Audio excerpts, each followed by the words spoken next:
All right, today is September 11th, 2025. This is the regular Finance Committee meeting. I'm calling the meeting to order. Those present are myself, Councilor Shoup, and our newest member, Councilor Larry. I can't think of your last name right now. Kane, Councilor Larry Kane. All right, and so we do have a pretty meaty agenda today. We have the stormwater fee discussion. This is based on a council goal that we had this year that we wanted to explore the option of potentially pursuing something like this. So staff is prepared today to kind of give us a little bit of education on what it is, and we can ask questions and see what other information we or the council may need to kind of decide whether this should move forward.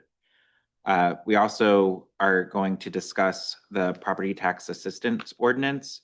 Councilor Kane had worked with staff potentially looking to increase that. So we'll have that conversation.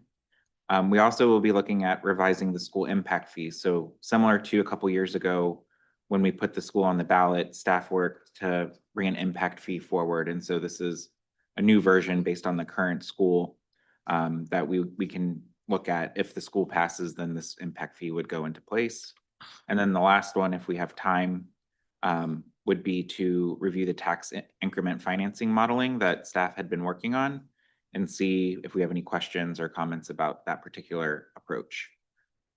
So with that, I'll pass it off to Angela for our first item on the stormwater fee update. Angela, do you want to go ahead and introduce our guest? Sure. So Angela Blanchett, the town engineer. I'm here tonight with Jim Katsifikas, attorney, that is part of our Long Creek Watershed Management District. So already in kind of that relationship and works helping the town of Scarborough in that, which is already a stormwater utility that we're kind of part of. So I thought it would be best to kind of bring him in to talk through some of the nuances from the legal point of view and the structure of it and how to set one up, how we kind of, what the parameters are around that. It's really, the goal for this presentation was to do a very high level, as is the first time we're talking about it, to talk about the what and how kind of what could happen for a stormwater utility fee and what it means. So I'm going to start off by having Jim kind of go through some of that legal parameters, and then I can kind of take through some of the other pieces. I will caveat that we have reached out and talked to other municipalities that have stormwater utility fees in place, as well as consultants that helped form that. We reached out specifically, Zach Henderson was someone that I believe council asked us to reach out to specifically about this. So that did happen. And that was part of kind of the material that you see here. So let's see if I can turn that off. So I'm going to leave it up to Jim to kick us off. Thank you. Well, thank you again, Jim Katsifikas from the law firm Perkins Thompson, and been glad to work with the town of Scarborough, not just on Long Creek, but also on property tax matters and a number of other land use matters as well. So it's a good relationship and enjoy working with the town. Stormwater utilities have been explored in Maine for a while, and so let's talk about what it means. Right now, the stormwater programs, and there are some that the town must administer, are paid for out of property tax revenue. So a stormwater utility isn't a separate governmental structure. It isn't a separate quasi-municipal. It isn't like a water district or a sewer district. It's something you would do yourself. But what it's meant to be is a dedicated source of funding to pay for stormwater management programs that are required by state and federal law, particularly federal law, and particularly the Clean Water Act. So it's a way to pay for it, and it's an attempt to try to be more equitable. I've given you definitions from both the US EPA and from Bangor's own program. We'll talk about that in a moment. But the question is, what are we looking for? What is it that towns and cities have to do that would require funding like this?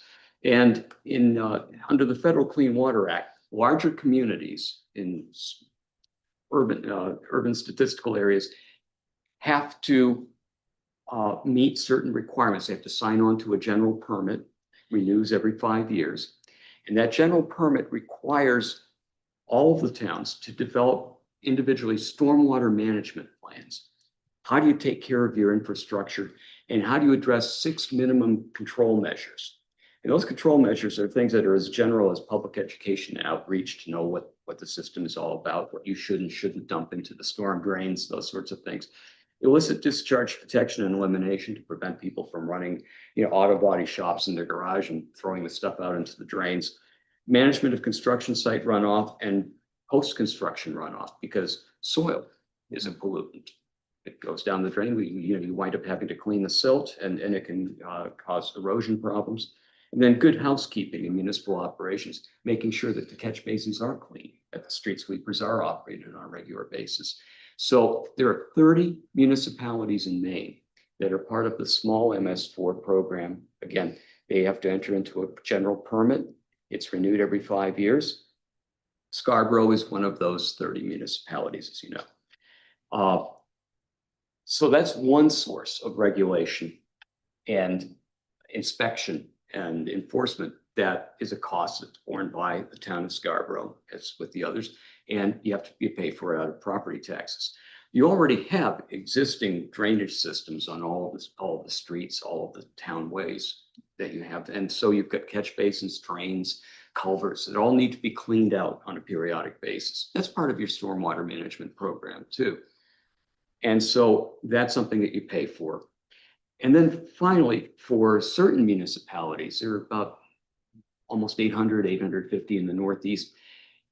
As a matter of history, it used to be that when you build a sewer system, it would take the sanitary flow and the street drain flow. And so there's a problem when there's a big rainstorm. It's too much for the waste treatment plant to handle, and it just gets discharged. Mm-hmm.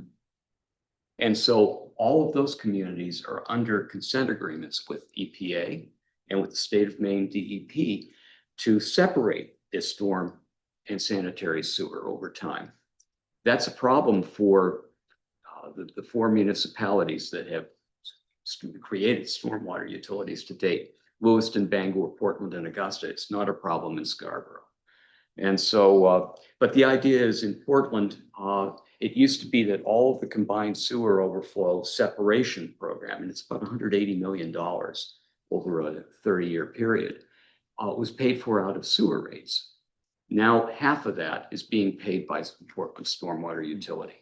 So the stormwater utility is a source of funding, and it's a way that you can take some of these obligations under federal law and state law and put them on, a different footing than property tax or sewer bills. And what it also does is it's imposed on, we'll talk about what the assessment is on in a minute, but it goes on developed properties primarily. Mm-hmm. So people who don't have developed properties aren't paying this fee, but anyone with a developed property, whether it's a building or parking lot, would be paying, regardless of whether they pay property taxes. So it arguably is a way of more fairly sharing based on the impervious area that's generating the runoff. So how do you create a stormwater utility? It takes an ordinance. It's a municipal home rule ordinance, and that's what they've done in Lewiston, in Bangor, in Portland, and in Augusta. So when we talk about the funding, this will be the next page. I don't think it's just, I don't have the controls. Hmm? When we talk about how are they funded, you pay for it by an assessment. It's separate from property taxes. So it's a separate assessment. And it's to cost, like we said, to eliminate combined sewer overflows in those municipalities that have it as a problem. It's to develop your stormwater management plan and to maintain your existing infrastructure and improve it as far as drains, culverts, catch basins, rain gardens, tree box filters, other things that you might do to try to trap the water on site. And it's made on the basis of the impervious area in your lot. So, your driveway, your house, it's a relatively small amount for a standard single family home, but it can be large for commercial development or industrial development, or for a church or a school. Please. What would be like an average for a typical single family home? What do you mean? In terms of like a fee or cost? Oh, so we have a table later on. I can show you the 4 municipalities. It's a wide range. So I think the table will kind of spell Right. that out a little bit, to see the Right. nuances. But what each town has done is try to figure out what's a base amount and Mhm. say that, for a single family home or the average single family dwelling, this is the base amount. And then you take that base amount and add to it or use it as a multiplier, depending on how much impervious area you have for the larger structures. And that's the assessment. But what that means is that it requires a municipality to also administer that program. So you have to go out there and measure. For the single family homes, you try to make it simple by having that base rate. But for the larger properties, when you start getting into the commercial properties, the institutionals, the industrials, you have to go out there and measure the square footage of impervious area. You have to see, and also what you want to do is give credits so that if people reduce the amount of runoff, like put a rain barrel in your backyard, or you do some detention ponds or something that's going to get the water away from the drainage system the town has to maintain, you can give credits for that. So from year to year, people may make changes. And so you have to go out and inspect for credits. So you have to do the initial inspections for each of these properties. You have to do the credit inspection, you have to do the billing. And then for folks who don't pay their bills, there are a few, as we know with taxes, you have to have a lien system and an enforcement system. So all of those are additional administrative costs that get added into administering one of these programs. So it's, Yeah, go ahead. Can I ask? some Please, questions? please. 'Cause I know that we're already an MS4 community, so I Right. mean, I guess my understanding is that we're already administering some of this because we're already fulfilling some of that obligation under our MS4 permit. And so this is costs that we're already incurring at this Mhm. point, basically. And so I want to like just clarify that this isn't going to be new sort of stuff that we're doing. This is we're trying to separate it out and say that this is part of what our obligation under MS4. And then in regards to just like the billing and collection, how do the other towns do it through their tax bill? Is that correct? We may do that along with their tax bill. Right. Or their sewer. I Or think their- what we're Yeah. finding in other municipalities, they have the combined system, they already had that kind of system in place because Right. the sewer is under the town or city.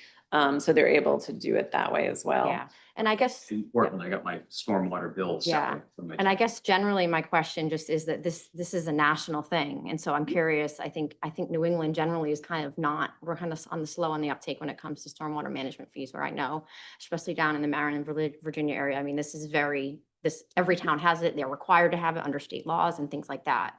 And so I think one of the perspectives I wanted to have as a council is to maybe look outside of Maine a little bit and kind of see how other states and towns that are facing pollution in their waterways have kind of been managing it. And part of it too is an economy of scale, because it takes a fair amount of money to administer one of these programs. I think if we were to ask Portland, Bangor, Lewiston, or Augusta, there's a fair amount of administrative work that gets done in this.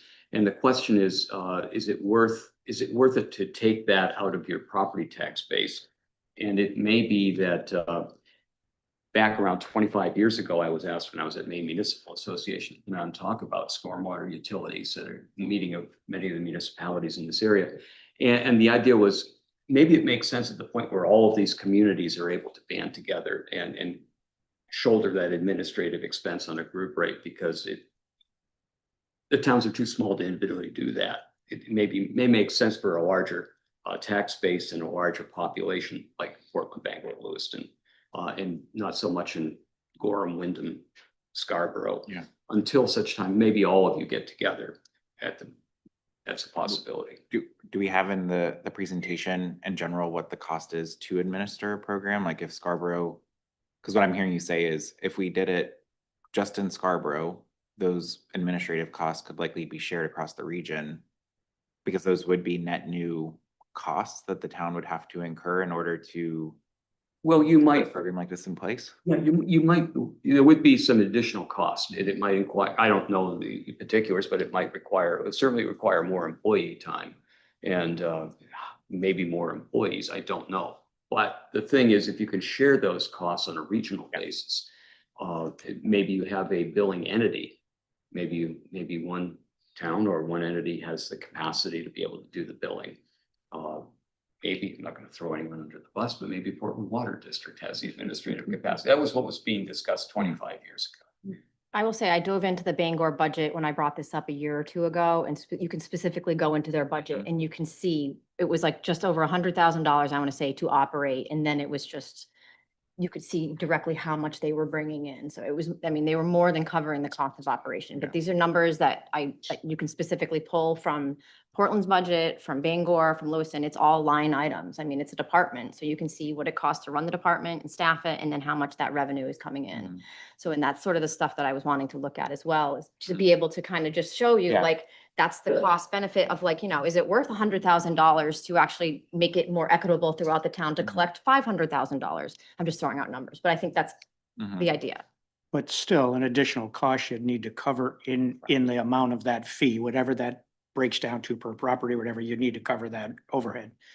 Right, and that's where I'm like, it gets a little gray because we're already doing some of it as a MS4 community. Yeah, and I think he's tried, it's kind of two buckets though, like we are, which is currently in our tax base, like you said, is the maintaining our existing system and doing kind of the minimum measures that we need to for our MS4 permitting. And then I think the second half of that bullet though was talking about the administrative piece of it. And I think in say, like in Portland's case, it ends up being another division under Public Works. And so they had a stormwater team that they kind of developed under Public Works, and they are able to do a lot of kind of the maintenance and projects in-house, which would be a little different for us. We contract out pretty much everything for Public Works at this point, but they do maintenance. So like you said, street sweeping, those type of things. Yep, those are all things that we're doing today, catch basin cleaning. Those are all requirements, and those are things that Public Works is doing today under their operation budget. Yep. So would this fee be able to cover some of those operating expenses? And I believe right now, this year's budget, they're under our downtown. TIF. TIF. Yep, I believe they're being paid for by, some of it is being paid for by TIF revenues. And so what happened when they started the assessments in Lewiston by doing this and taking it off the property tax base and sending that bill? There was one gentleman who owned a small mall and a parking lot. He didn't believe in this. He didn't think it was a good idea, and he thought that it was an illegal rain tax. So he, when the city sent him a complaint saying, "We want our money, thank you," he filed his own counterclaims. And what he said is it's an illegal tax authorized by state law. And so this went to the state Supreme Court, which decided that Lewiston's assessment was not an illegal tax. It was proper. But it teaches us a few things. The reason for this isn't just to raise money. If the primary purpose was to raise revenue, that would be a property tax. That would be a tax. But it has to be something where the primary purpose has to be something else. And in Lewiston's case, their ordinance recited the primary purpose was to raise money for environmental purposes, to offset the cost of these stormwater regulations, to allow the city to meet those regulations and to build the structures, the infrastructure, repair it, maintain it, that's needed to manage stormwater within the city. Mhm. And so it was really, the primary purpose was to address the regulations, not to raise the revenue. And so that was okay. In exchange for exclusive benefits not received by the general public is a second factor out of the four that the law court talked about. And it's the folks who have developed property rather than undeveloped property who get benefits here. So there's a group that get exclusive benefits. Mhm. The assessment, is it voluntary? It's voluntary to this extent. You can go out there and undertake measures like the rain barrel or other things where you can get credits and you can reduce your assessment level.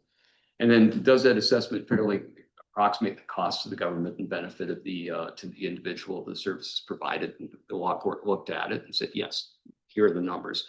This is how much is raised, this is what programs cost. It's reasonably related to that cost. So for that, in that sense, if you follow those four factors, the assessment is valid.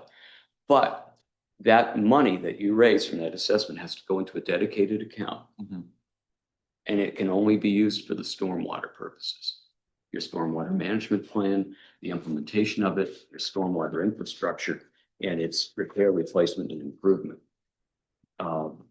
Next slide. Can I ask a quick question? Sure. So we recently did our vulnerability assessment, and in the memo, it said that we may not be able to use these fees to apply towards projects or things that came out of that particular assessment. Can you help me understand, like, say we need to fix a road because of, climate change, but also because there's a lot of pavement that's contributing to where the water goes. So would those types of projects qualify for the stormwater fee? Probably not. Sea level rise is really a different animal from stormwater regulation generally. Stormwater fees are going to be assessed on the basis of impervious area because you're worried about water that's shed from impervious cover. You're not worried about sea level rise on the basis of glacial melt and the problems of carbon dioxide building up in the atmosphere. That's Mhm. a different source, a different environmental issue. So I guess I could add to that.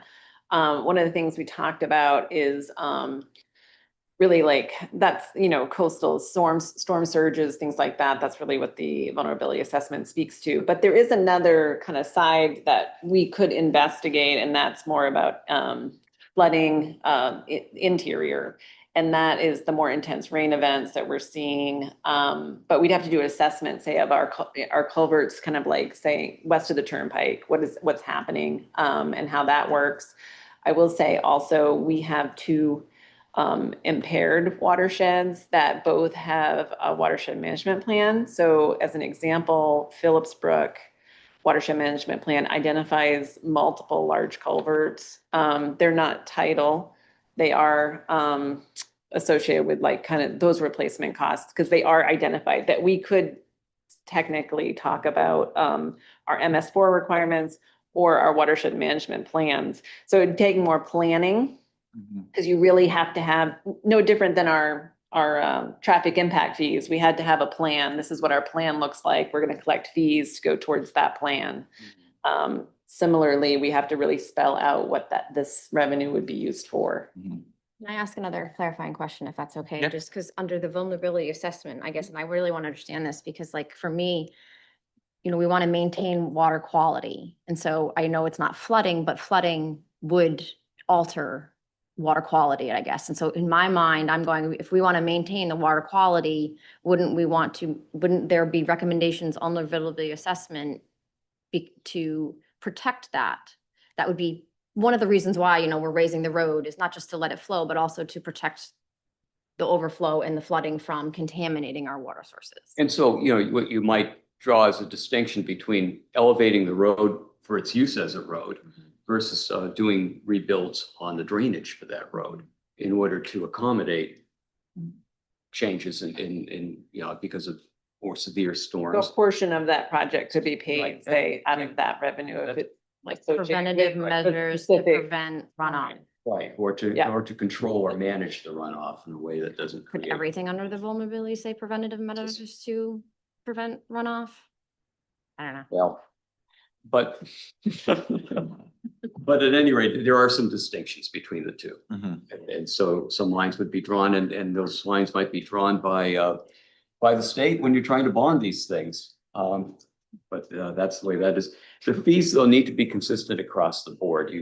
The idea would be that it's an assessment and it should be fairly apportioned. You're trying to more fairly apportion it. And so it's going to have to be uniform across the board on this, whether it's residential or the others. Mhm. And like I say, they've all based it on the amount of impervious area. So similar to impact fees, to create the base fee or whatever we're doing, would there have to be like a qualified list of sources and projects that we would use to establish what the fee would be? Is that? But it's pretty, like I said, what's already laid out for us, are essentially, well, I say 3 documents, but technically there's 4. There's our MS4 permit. There's Phillips Brook Watershed Management Plan. We're currently in the middle of updating our Red Brook Watershed Management Plan because it was done in 2011 and there really isn't a whole lot we can do with it at this point. So we're kind of starting over and trying to figure out what do we need to do with Red Brook.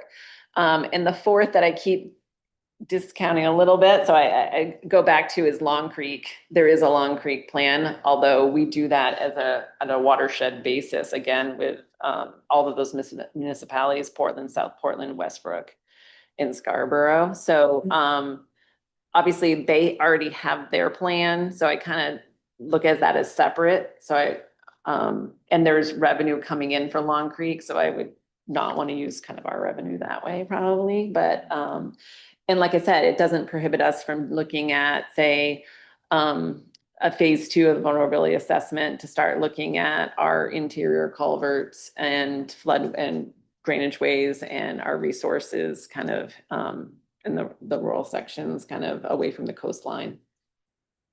Okay, sorry, can I ask a question about kind of the fairness or equitability of how that fee is structured and all? Is there the ability kind of legally to exclude one zone, you know, either rural or residential or something where you can say this is more about commercial properties, or is that not? Well, the idea is that it's on the basis of how much impervious cover you have on your lot. That's what's shedding the water, resulting in the stormwater going down the drain.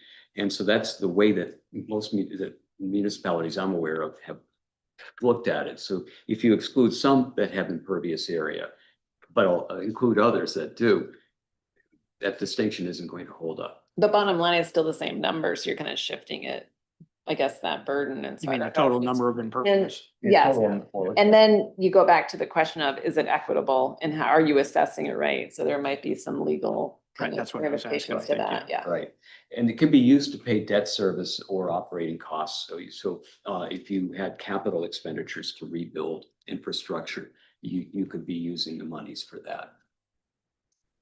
That's basically what I have for.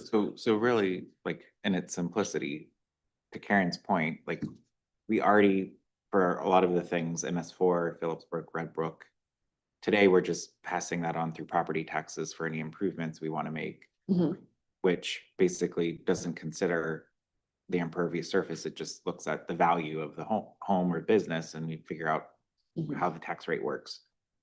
So this would be essentially like, we still are having to raise that same amount of money per se. It's just, instead of it being based on your home value, it would be based on your impervious value and a kind of like a separate bill that you would have to pay, where, you know, I'm thinking of like Higgins Beach as an example, smaller, relatively smaller homes, but really high values that probably won't have to pay as much as like a big McMansion somewhere in the RF that has a lot more impervious surface. So it would, that's kind of the way it would be more equitable, but they would still have to pay.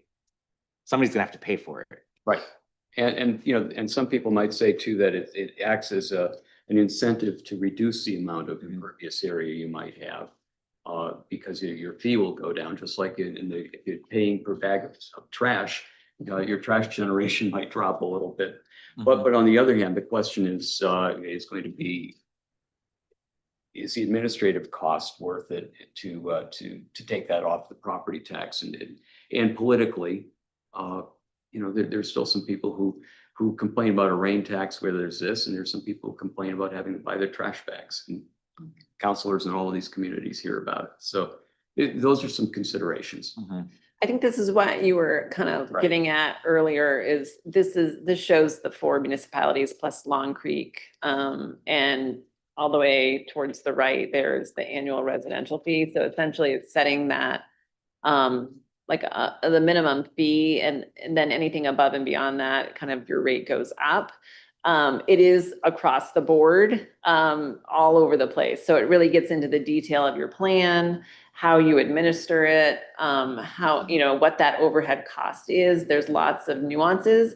I will say, I have spoken, with a few of these, and I will say like Lewiston, when they went through a huge, public process to do that, I think they threw out a number and they were stuck with it. So it kind of goes back to, this is what we have, and they got it established that way. That was one of the comments kind of from there.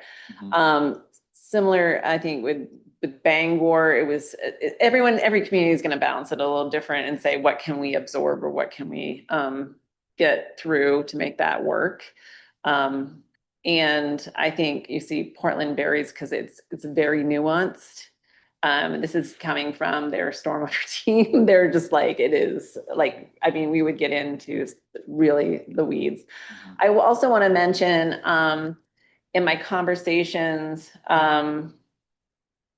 through our New England organization, the New England Water Association, Environment Association, and the work I've done with Zach Henderson with that, we did talk about some other municipalities that he works specifically in Massachusetts. Massachusetts has different legal structures with some of these things, so there are some things that they can do or are attempting to do that we perhaps can't do in Maine.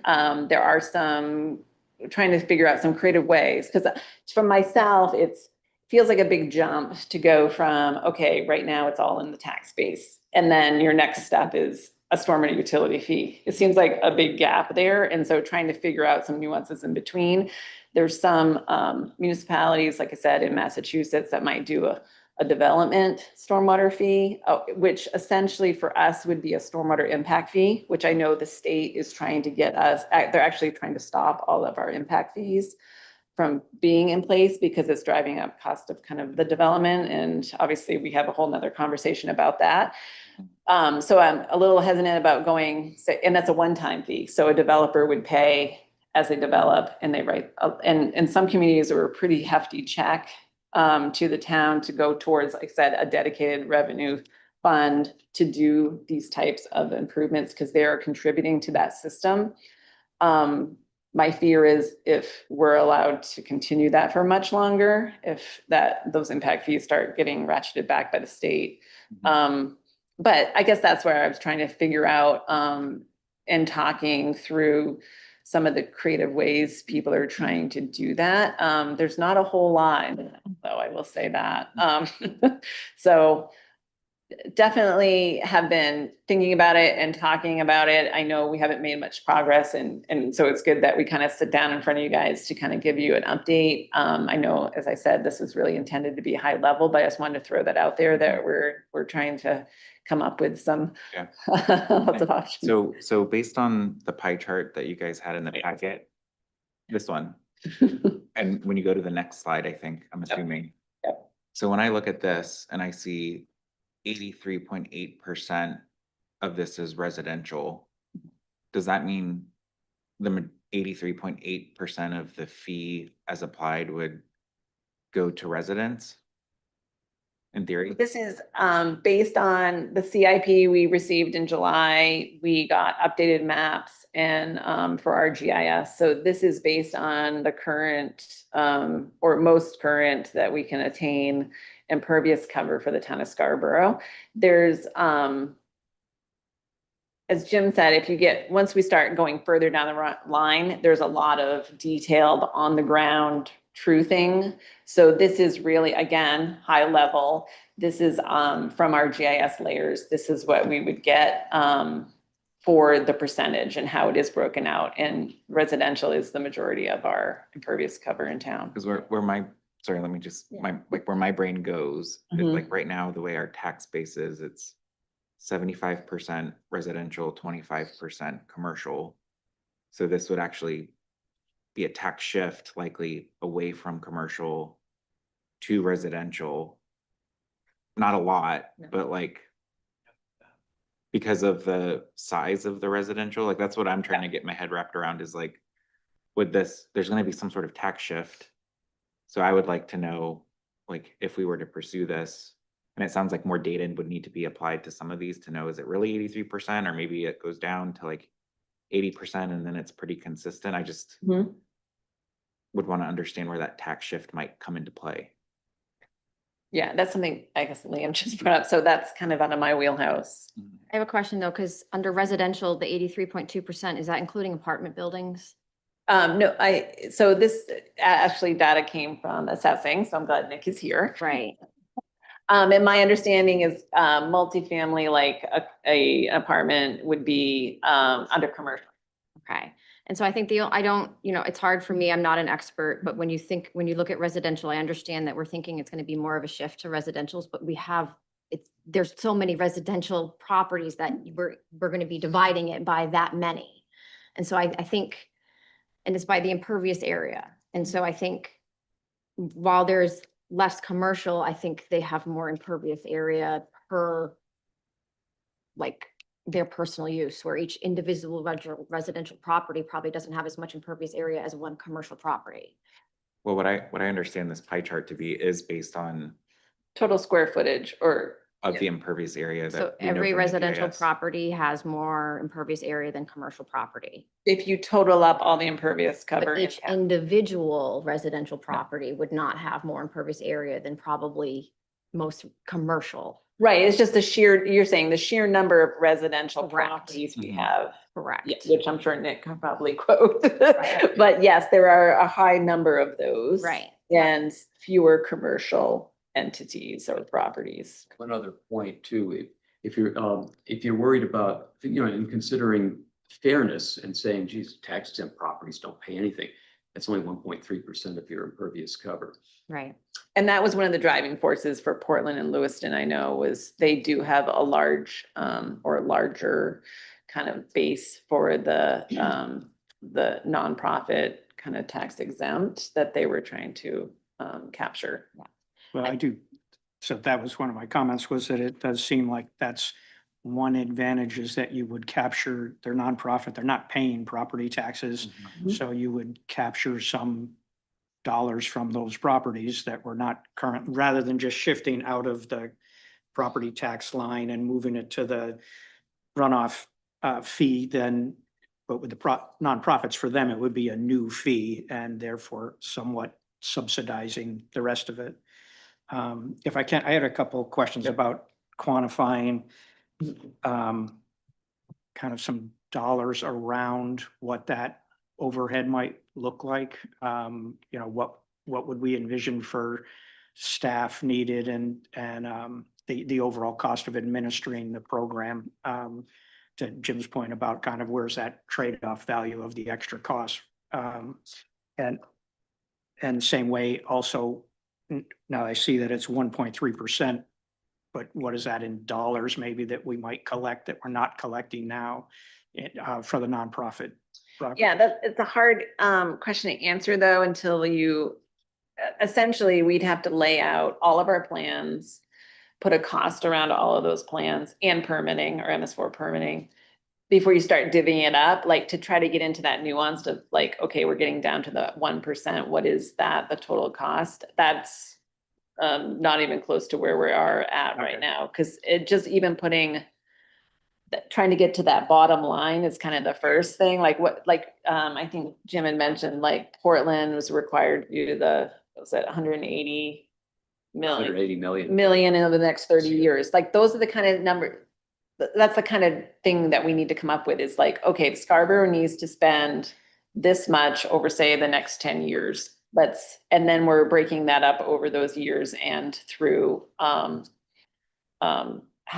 this kind of assessment works. So we're a long ways from coming up with a number. And again, fearful to kind of throw out a number that becomes the number, which is what I'm hearing from other municipalities not to do. I'm getting lessons learned. And it also, I will say, like Portland was a 10-year public process. You gotta bring everybody along too. So there's a whole education piece that has to start and trying to get people to understand like kind of what this is and what it means, which is a pretty lengthy process. So Also. that kind of goes to two process questions I had.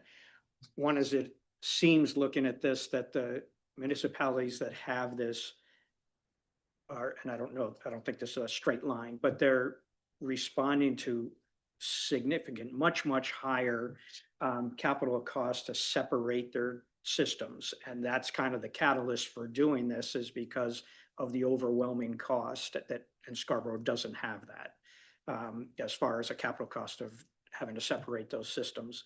The other one is kind of a process as you do these initial inspections, and people are going to be naturally resistant to this idea. Does it get to where are you ever measuring whether the property's impervious surface runs off the property, meaning that runoff actually leaves the property? Mhm. Because I could see an argument around what you're doing is try to kind of, the fee is related to what is going into the stormwater system. And if you have a property that, the road is higher than the driveway and the lawn, something like that, then that runoff is never leaving the property and going into the storm system. So is that even a consideration in that inspection process or an appeal that we might face? I think it could be part of the credit process, Okay. and what you're doing with that. I will say, part of my job is getting those phone calls when people have a pond in their backyard and they want to drain it and how they're draining it. So I don't know if anyone can really probably live with it all captured on their site. I know, I have heard from a resident that said, if you have well draining soils, yep, you probably could do that. And if you have standing water for, say, 12 hours after a rain event, not a big deal. I would say in Scarborough, that's few and far between. We have a lot of, obviously, marsh soils, wetland soils. It's not that common that people would probably want to have all that water sitting without having a system. So it's doing some work, which we talked about, doing some green infrastructure or something on their property. Or low impact development kind of mechanisms to kind of infiltrate it into the ground is the goal. But I will say a lot of properties in Scarborough, the groundwater table is at or very close to the surface. So those properties don't have that option to infiltrate it into the ground. I think I'm getting to a little bit anticipating the Yeah. difficulty Yes. of getting the base set for Yeah. this. Well, now that he said that, I'm like thinking my property sits on top of a hill and it all rolls back into a wetland area. So do I have to pay this fee? Because it's not going on the road into the stormwater drain, it's really going behind. So can I appeal? Yeah.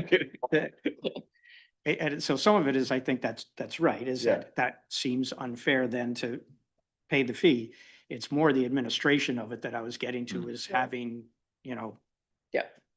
200 of these appeals or something that you have to deal with, and maybe you only have to deal with it once, as you get Mhm. started, but I could see that. I think hearing from Portland, they put a lot of emphasis on the education in their customer service. They put in personnel, they hired personnel and staff that are specifically that answering those phone calls that can kind of navigate that without having to go to the inspection piece. Cause yeah, I'm sure they got inundated, and it's a lot of like per setup, really that kind of that first step and that first person you're interacting with and trying to get answers. And so I think that was where they kind of focused at first, and trying to make that a beefier kind of system and having personnel in place to do that. Are there other slides that you guys Nope. plan to present? The thing to think about, just, Angela's been to these meetings. As a result of those initial discussions that we had with regard to a stormwater utility 25 years ago, and as a result of these MS4 issues, there is a group, the Interlocal Stormwater Working Group. Planners, engineers from all the surrounding communities in the greater Portland area and Portland get together on a monthly basis to talk about stormwater issues, to work together to try to make it economical, to respond to the federal requirements and the state requirements, to work with the regulators and to come up with the programs that would allow compliance. And so that's going on through all of this. And one of the things in the back of everyone's mind is, at what point might it make sense to do a regional stormwater utility? Portland jumped out first because it has a larger set of issues, and the combined sewer issue, as you mentioned. But that's ongoing too. So that's something you might want to monitor, Mhm. because that group may reach a critical mass someday in terms of recommending that to their towns and cities. Does GP Cog have a division that focuses on this? Do you know? No, they don't, but as Jim said, it was right before Portland's initiated their process. We did have Cumberland County actually convened meetings with the stormwater staff and from all our municipalities. And we started working towards a governance associated with that to start looking at what we could do as the county. And that they would take on some of that kind of administrative kind of overhead and those type of, as we talked about, those kind of overhead kind of pieces. Obviously, like I said, with Portland was kind of backed into a corner with, okay, you're gonna spend this, so they had to go march on their own and kind of go out there. There's also opportunities to look at it at a watershed basis. We have Long Creek, or looking at similar communities to us. Other non-CSO communities like Gorham or Wyndham or Cape, Elizabeth, those type of things to kind of look at. Do we have similarities and how we can kind of share kind of as a regional kind of basis.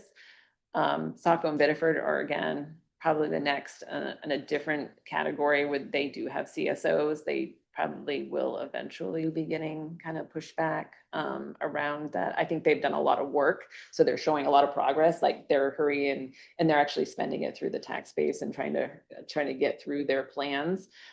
So because they're making good progress, I think they've kind of left them alone, but that I could see being kind of the next step. And so that's.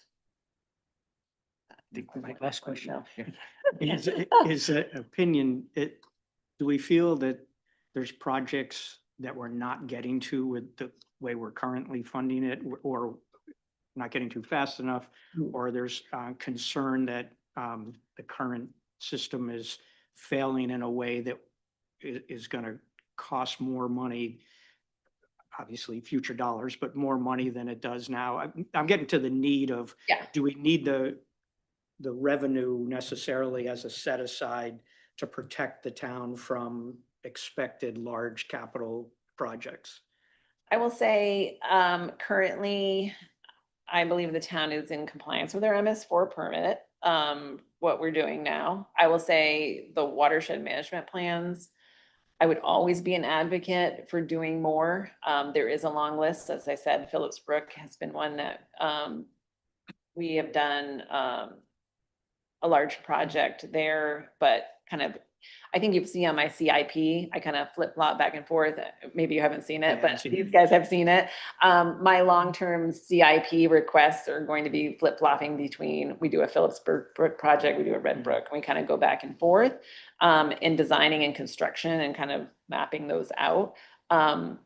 It would be great to do that on a quicker timeline to get to those. Red Brook is one that, again, the plan was done in 2011. We've essentially done the projects that were listed in that, or that we can do, including private property. Most of Red Brook, the issues were around private property, which gets a little sticky.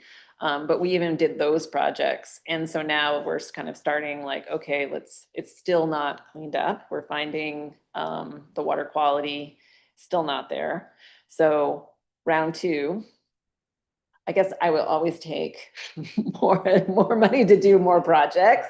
And yeah, and then take on more staff to do those projects, because that's the other piece. I think at this point, we're still kind of just keeping our head above water with the amount of projects that we're trying to do each year.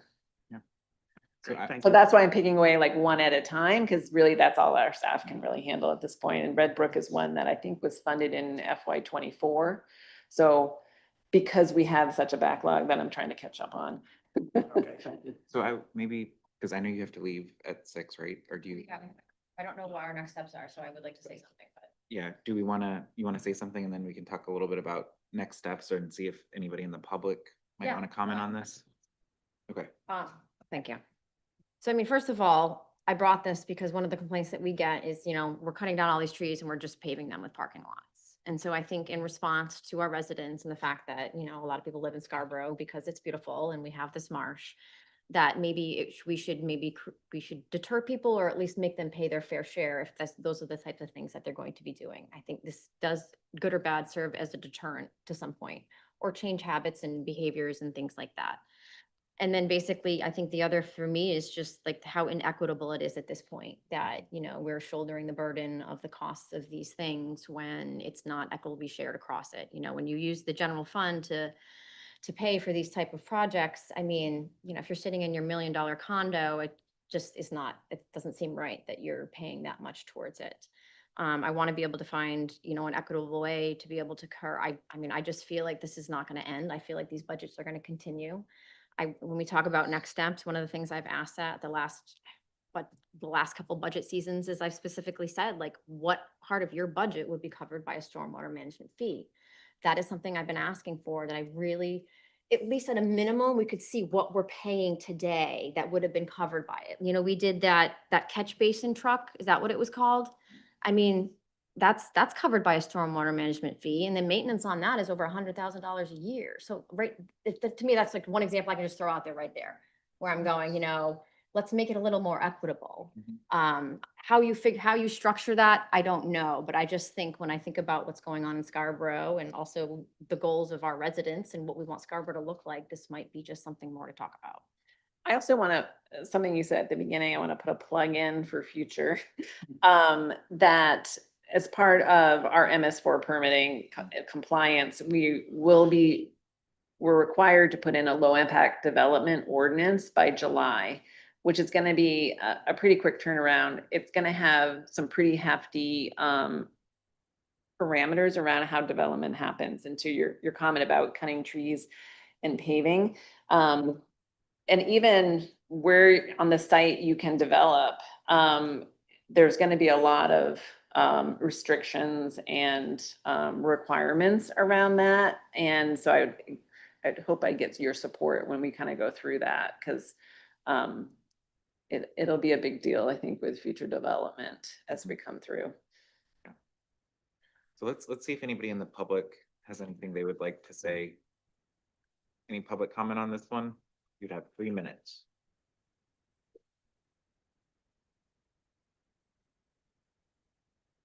Jim Pritchard, Maple Ave. I don't know where to start. Scarborough is not Portland. It's not Lewiston, it's not Augusta, not Bangor. They have combined systems. Scarborough does not. Scarborough does not allow residents to hook into stormwater drains. They take care of the stormwater on their property. So I don't know why the comparison. You're talking apples and oranges. When I moved to this town, there was a perfect drainage system going on. There were ditches on both sides of the road. Stormwater flowed in it, water stayed in it, penetrate through the ground and penetrated in the air. But because of engineering and planning for beautification, we had to change and put pipes in the ground. Who paid for that? Taxpayers paid for it. Now we have engineers and planners saying, we want water quality. What do you mean by water quality? We want to clean up the brooks that run through town. We're going to spend money on that. But upstream, they're throwing whatever they want in the water. Anybody think of that? We're talking about these nonprofits and the parking lots they have. Do they have detention areas? Is that water running in the detention areas? If it is, it's seeping in the ground, slowly allowed out that detention pond, or it's going in the air. And we're paying for it. It's going to be part of that calculation that you're putting on the taxpayers. I heard a comment that we're going to move the cost over to the stormwater fee. Don't make any difference. If you take the money out of my right pocket or my left pocket, we're paying. Does this council ever think about that? All they think is moving money and playing the game, playing the shell game. And if you think it's going to be cheap and people are going to accept it, be prepared, because you will have a revolt, because treating stormwater is not cheap. I know. I worked with it for 15 years. So I don't understand what the quality of water is. How does putting a stormwater fee on changes that when the water running through this town comes from other communities? I heard credit. The credit is not one-to-one. Even though you get credit for, it's not 100%. You're still going to be paying something. Anybody think of that? All we can think of is, how can we transfer the money from here to here? And the figure of $100,000 a year to maintain a suck truck is a little bit of a BS line. Less, $100,000? You're saying you're paying half the cost of the truck? Got to be careful how you say this stuff, because some people in the audience know just a little bit more what's going on with this stormwater. My recommendation, this committee should table this. There are other areas where you can control the waters. Have we looked at construction design? Hey, Jim, if you don't mind wrapping it up. Oh, yeah, I will. I'm not done. Yeah. You're gonna be hearing more, and from what I'm hearing tonight, I'm gonna be reaching out to a lot of organizations and tell them they gotta watch this. Because they're not only gonna hit with taxes, they're gonna hit with a stormwater fee that's gonna make taxes look cheap. Right, thanks, Jim. All right, so in terms of next steps, again, the council goal was to explore the pros and cons. And so I feel like we've kind of, at least at this committee level, have checked those boxes. I'll share my perspective. Like, I don't know where I sit yet in terms of the pros outweighing the cons. I think I see everything Jim said is a concern of mine. But I think the simplicity of what I think this is trying to do is ensure equity of how we're funding key things like our watershed plans and things like that. And so are we okay to do that with just property taxes, and do we keep it that way? I think that's the question I have, and that's kind of what I think Larry was saying too, of like, is it so bad that we need to do something different, or is it what we're doing okay, good enough? So I feel like I lean more towards the cons don't outweigh the pros at this point. And then I just worry too, given other things that are happening in our community right now, pushing something forward like this is just not gonna sit well with many residents. There's a lot of education that would need to happen. So I wouldn't be opposed to just continuing to explore and educate the public to get more input on, is this something worth pursuing? But for me, it just feels like it's pushing a big boulder up a hill. Well, and again, I want to educate the residents. And again, I just go back to, if we could just look at our current budget and just alone say, if we were to do a fee, this is what the fee would cover under our current budget. I'm not yay or nay. I'm just saying, like, I really feel like it would be helpful to, because I mean, as Angela said, and I think that's our point, is she would like to put more in her budget. She's flip-flopping between, which means the quality of our water is just decreasing as we slowly wait to use this funding mechanism as a way to deal with it. But any increase we would do would also go to property taxes as well. So it's like, again, it's at the end of the day, any increase, people are gonna pay for it, whether that's out of stormwater fees or other. I'm kind of looking at it as like, we have current things, current plans. And if all we're doing is moving the money from one way of collecting to another way, that's different than if we're saying, now we're going to invest more and then charge a higher stormwater fee. Like, I don't know if I'm. And I think that's the concern that I'm feeling that maybe residents are having, is that we're going to now create more because we have the fee, and it's more just, no, we're trying to make it more equitable. And I think education is the biggest thing that comes with the stormwater fee, is being able to articulate that and educate people. I mean, I would love to be able to pull a bill and just be like, look, here's what your tax bill is when you pay for stormwater management stuff out of your general fund. Here's what your tax bill looks like if you pull it out and we equitably distribute it across the town with a fee. And I don't know if that's something, And I think that's where I'm going. I know, nationally this is being done. So I know in New England, maybe it's a little bit different, but I'm just curious if it must be obviously an exercise that you go through the farther you go down this road. So what it seems to me is that what we're really talking about is, do we want to invest more in stormwater management? Is the crux of it, right? Because whether we do it through property taxes or we set this up either way to do more capital projects faster, we have to raise the money. So it's not a grant or anything that's coming from outside money. It's the taxpayer money making a decision to do more. So we would, whether we charge it in property taxes or the fee. But what bothers me is to split it. Now you have all the overhead and administration of running that, which is an additional cost above any project that you're going to accomplish. So that's what concerns me. I'm not opposed to it necessarily. Certainly I don't think it's ready to bring before the public in any way. I think there's a lot more quantification we could do and try to model it somehow and see if there's some advantage to separating those buckets of money, but that's kind of where I'm with it. Well, the thing that concerns me is that if that pie chart is correct, or at least directionally correct, the tax shift would go from non-residential to residential, where even though some people might pay less, some people are going to pay more, but net, our residents are going to pay more out of their pockets because of this. And to me, that's a concern that I don't know if I'm going to go down that road. It's just yet. equitable. We're trying to be equitable. And what you're saying is, so you're saying right now, you're okay with the fact that I live in the Downs and I'm paying the same amount that you're paying on your 2-acre property with your pool and your tennis court. And that's where that's not equitable. Yeah. And so I think that's it.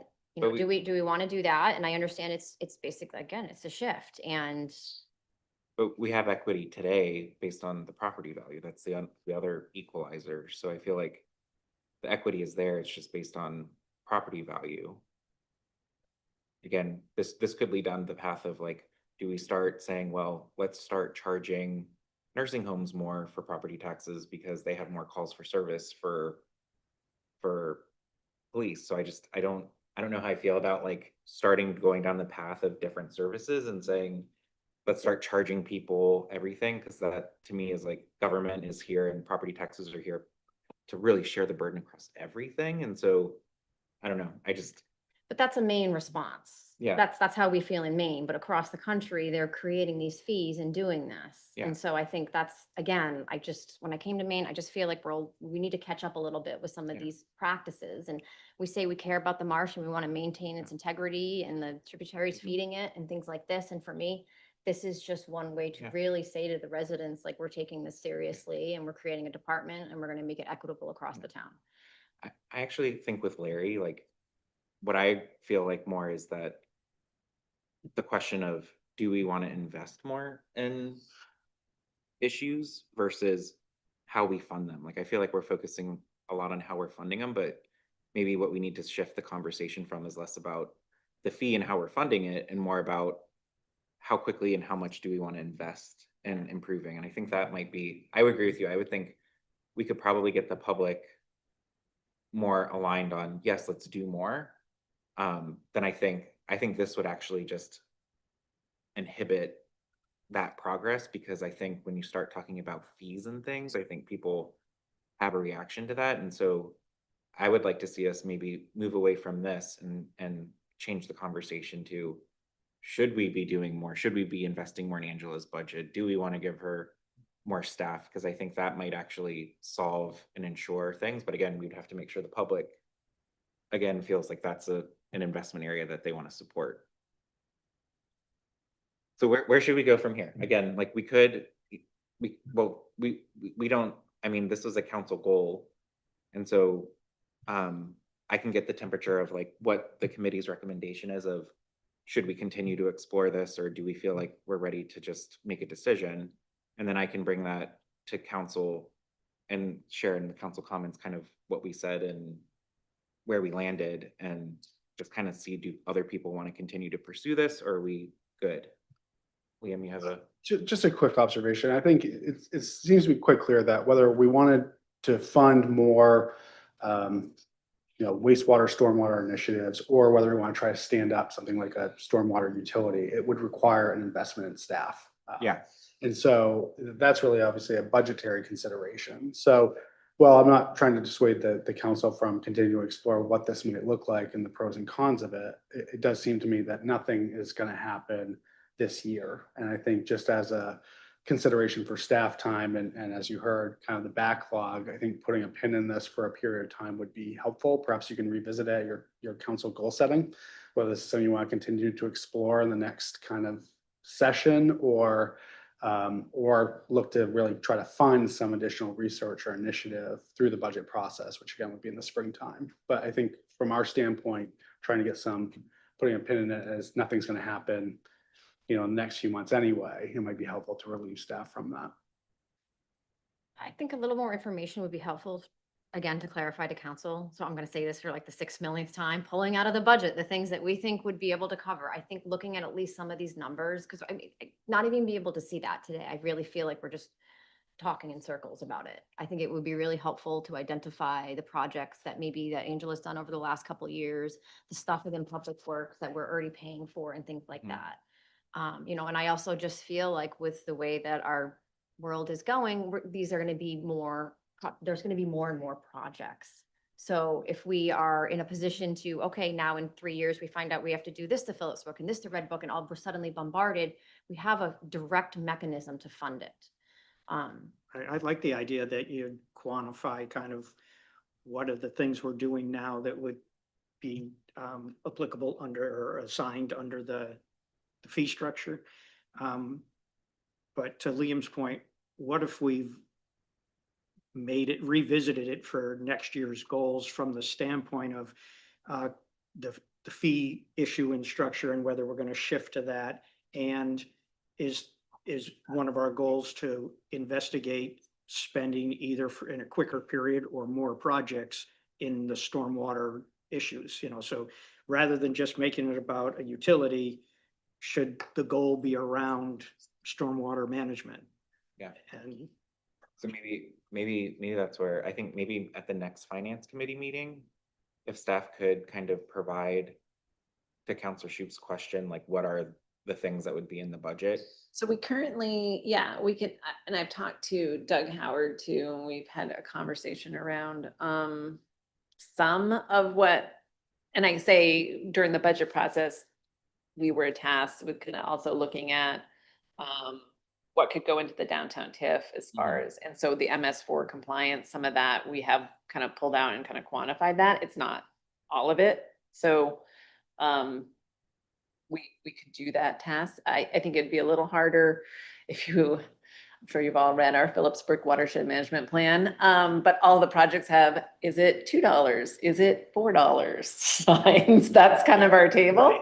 So that might be a little more challenging, but I can look at our 5-year CIPs too. I mean, we have some, I can try and try to figure out what is currently being spent, Yeah. if that's the I think that's the good. I request. think just knowing what it could apply to would be good. And I like, Larry, your idea of like, we can declare success of this goal because we explored it. We got the pros and cons, we discussed it.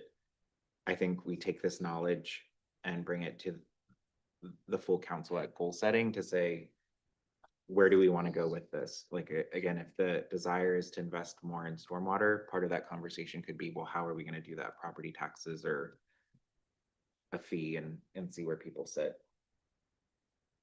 I think that would be part of informing the public about it, is that, you're kind of giving a cost side, but also a benefit side at the same time. So you'd be saying this could raise property taxes, or we may do it through a utility, but here's the benefit and what we're going to get out of it by doing that. So as you're particularly to the point made about the resistance to any kind of additional fee or tax increase, I think it's always going to be important to get people to come along with you that the benefit is worth that extra expenditure. Yeah, I think this would be a long journey to get anything in place to bring the public along. So, okay, all right. So with that, let's move past this agenda item and go to the next item? I don't know, Counselor Shoup, if you could step out. Thank you. Thank you. Thanks for coming Thanks in. for coming. All right. So I think the next item is the senior tax credit. Yeah, great. What would you like brought up? Thanks, Nate. Thank you. Nick. Yeah. All right, we're getting started. Excuse me, audience. I need a hammer. Order in the court. Thank you. All right, next is the senior tax credit. Who wants to queue it up? I'm willing, but it was your idea in the first place. I talked about this a lot, leading up to the election in June. This came as out of a catalyst, based on my involvement with the school, construction project. And, the assessment office had done some modeling for that. We don't have to get into it right now, but just the way this went and looking at it, there was a lot of talk at that time about the burden on senior taxpayers. And about them being kind of priced out of their homes in Scarborough. And at the time, the conversation was about affordable housing and opportunities and all, but I was more focused on keeping people in their existing house. And it isn't because housing costs have increased or appreciated that would be a burden to them. It's the operating cost of that house, the taxes, the utilities and all. And so I had looked at the existing rebate for seniors and kind of looked at it as how could we mitigate this cost that would come from financing the school project. I brought that to town staff and with a proposal, but then quickly realized it would be so much simpler just to amend what we already had. And I was shooting to have it be, there was an average tax impact from the school project that Nick's team had put together, which came out to a little over $400 on average over the course of the bond. And so my goal was to say, could we mitigate half of that for seniors? So the one thing that changed in that calculation was that the modeling for the school bond was based on the average home in Scarborough at $600,000. And Nick rightly pointed out that the average household valuation for people already participating in the rebate program was $445,000. And so rather than reduce that, we kind of left it at, the proposal is at 200, which would mitigate 65% of the cost of the impact to seniors of the school bond. That are in the program. That are already in the program, right? And so, Nick, you can go through kind of the parameters of what, what we're asking for. We're not changing them, but maybe just for Sure. clarity. Just for clarity's sake, the program that already exists services about 500 households are able to benefit from this program, and the existing determinations for eligibility are 62 or older. A household adjusted gross income on your federal tax return of 60,000 or less for the whole household, and then residency of 10 consecutive years or more. And the maximum benefit amount is currently $1,000. The council had raised that in a recent year from $750. And if you can consider that we'll have about the same number of applicants, but maybe 15 or more any given year, and the 500 applicants, households, times the $200 additional that Councilor Kane was proposing, we would have a budget impact of about $100,000 for consideration for fiscal year 27. And we had also wondered what was the impact to all other taxpayers for this added $100,000. And it would be about a penny on the mill rate if we use this year's numbers, and it wouldn't change that dramatically in a future year. So that's $6 for the $600,000 assessed value home on an annual tax bill. So the consensus was that might be reasonable, especially when aligned with the fact that the school impact, as Councilor Kane said, in the modeling for this participant average home would be 154 over the lifetime, but in the earlier years, is actually at the 200 or more level for the next 10 years or so, because that's when the bond payments are highest. So that's the rationale for everything. And this program has been wildly popular and it continues to get more footing once people know about it, and we publicize it highly because it helps those people quite a bit.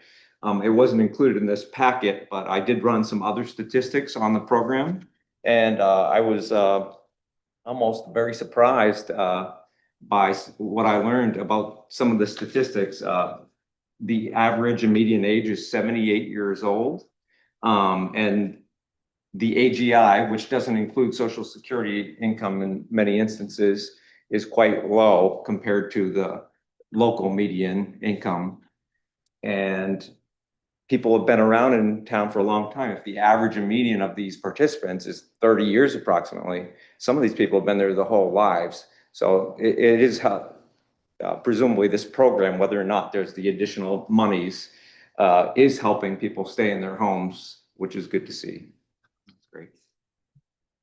And I think we purposely separated from anything connected to whether the school bond passes or fails. I think even if first it was to fail, this is still a good benefit to bring forward, given it increases in inflation over the last few years, so. Yeah. Well, I think personally, like, even if the school fails, like, there's still some major things that we have to think through, like just on the conversation we had of stormwater.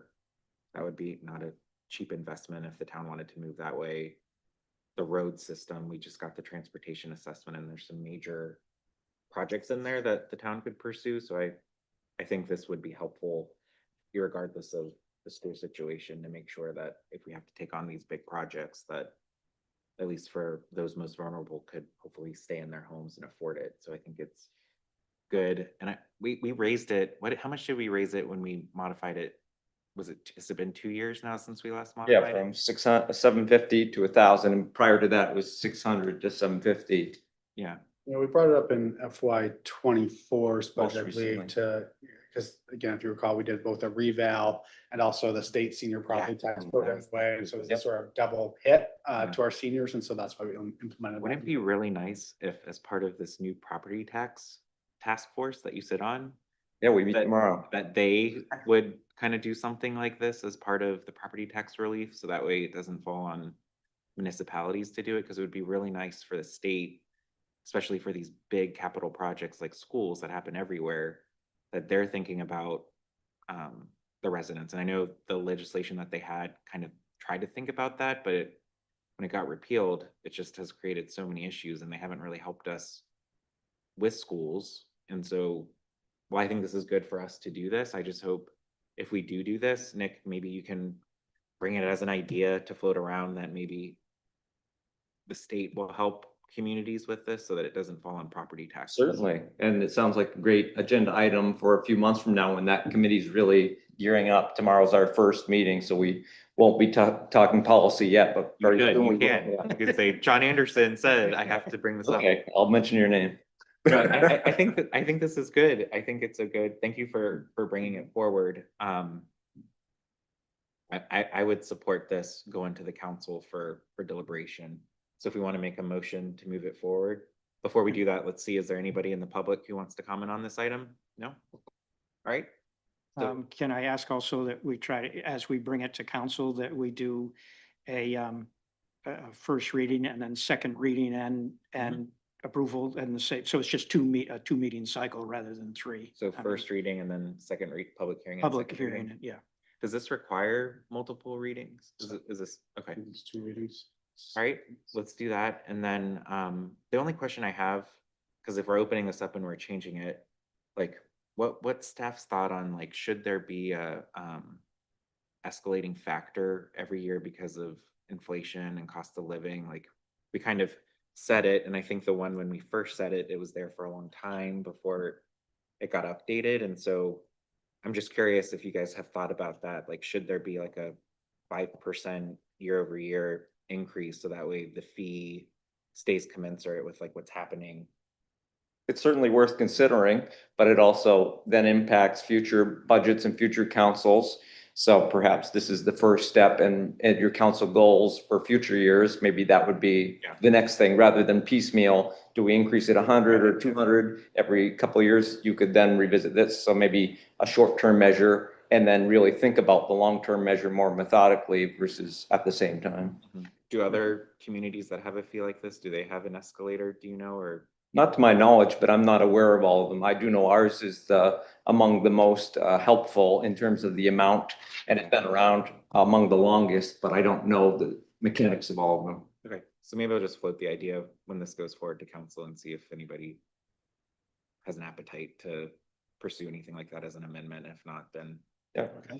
I think, I mean, it's clearly, it's not a small number, and Yeah. obviously it's gone up considerably over the last few years as you expanded the eligibility requirements and the benefits. So I think maybe to Nick's point, keeping an eye on it from year to year, because you can't control well, you can control, but ultimately the eligibility is going to shake out. And so what that number looks like year over year is, I think. And I do appreciate that this does add extra dollars to everybody else's tax bill, Yeah. so I want to be conscious of that and make sure we're thoughtful about it. Okay, so I would like to move that we move this forward to the council, not our next meeting, but hopefully for our first October. We're prepared to bring it forward if it comes out of Okay. committee for next Wednesday's meeting. All right, then I would like to move it so that it can be on the next council meeting. Second. Any discussion? No, all those in favor? All right. Next. Thank you for the work yeah, on it. Thank you, Nick, and thank you, Counselor Kane, for bringing it forward. All right, next is school impact fees. Good afternoon, everyone. So just a little bit of background on the impact fees. Obviously, what's changed from last time we brought this forward is we have a different level of investment in the schools. And we have a different level of capacity too. So the impact fee is dependent on being able to assess how much of your investment is really going to be assigned to new growth. You, under state law, you can't assign anything that's catching up. Like if you've had portable classrooms for 10 years, that doesn't get put in the new equation. What it does say is, hey, if you're building new capacity, and in this case, we're talking about building a room for an additional 516 students. Now, technically, some of those new students may be coming from turnover of existing housing, but for the purposes of this analysis, we've assigned the full 516 to new development that will happen over the next 10 to 30 years. So that new development, we calculate that as a percentage increase. So 516 is a 20.7% increase over the existing capacity. So we take that 20.7% and we apply it to the total amount that we want to finance with the impact fees. And then with the impact fees, we went through 3 different scenarios of costs. The first cost was just the basic, the 139, call it 140 million, including both the 10 million for the junior high or the middle school. So we looked at just that and looked at what the impact fee would occur. And we looked at a second scenario, which is really the 139 base plus the financing fee. And then we looked at a third scenario, which was the cost of the schools, the financing. And then I asked Norm to tell me, how much do we have left on our existing bonds? And there was about 4 or 5, whatever the number is in there. Yes, so, and then I added that into the formula. So that would be the bond for the school improvements, the financing charge, plus that extra amount that we have left to pay. And so I ran all three of those scenarios with the assumption that we can legitimately charge off 20.7%, call it 21% of those fees. And that's how we get to, under the first scenario, that would be about, so she does my glasses, 29 million that could be assigned to the new development costs. In the second, which is just the financing, it would be like 46 million. And then in the third scenario, it would be 55 million. And then we need to take that and extrapolate and say, well, how much growth do we expect? Because we need to translate these fees, or this fees that we want to raise, the amount that we want to raise, we have to assign that to individual housing units, right? And so we use 260 units a year. I mean, obviously that can change, but that's been what the our growth management, our rate of growth ordinance has, basically 260 new units a year.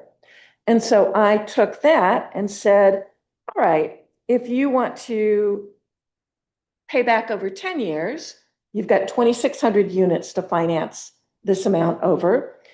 And then I did it in 10-year segments. So if you wanted to pay back over a 30-year period, that would be 7,800 units. Obviously, the longer you take to pay it off, the more housing units you have to assign a fee to. And so the number of housing units is the same across all three segments here, scenario 1, 2, and 3.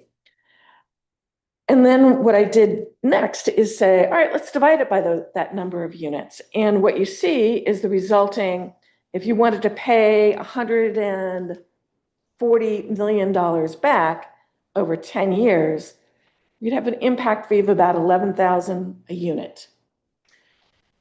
So, and then it goes up, obviously, in the different scenarios.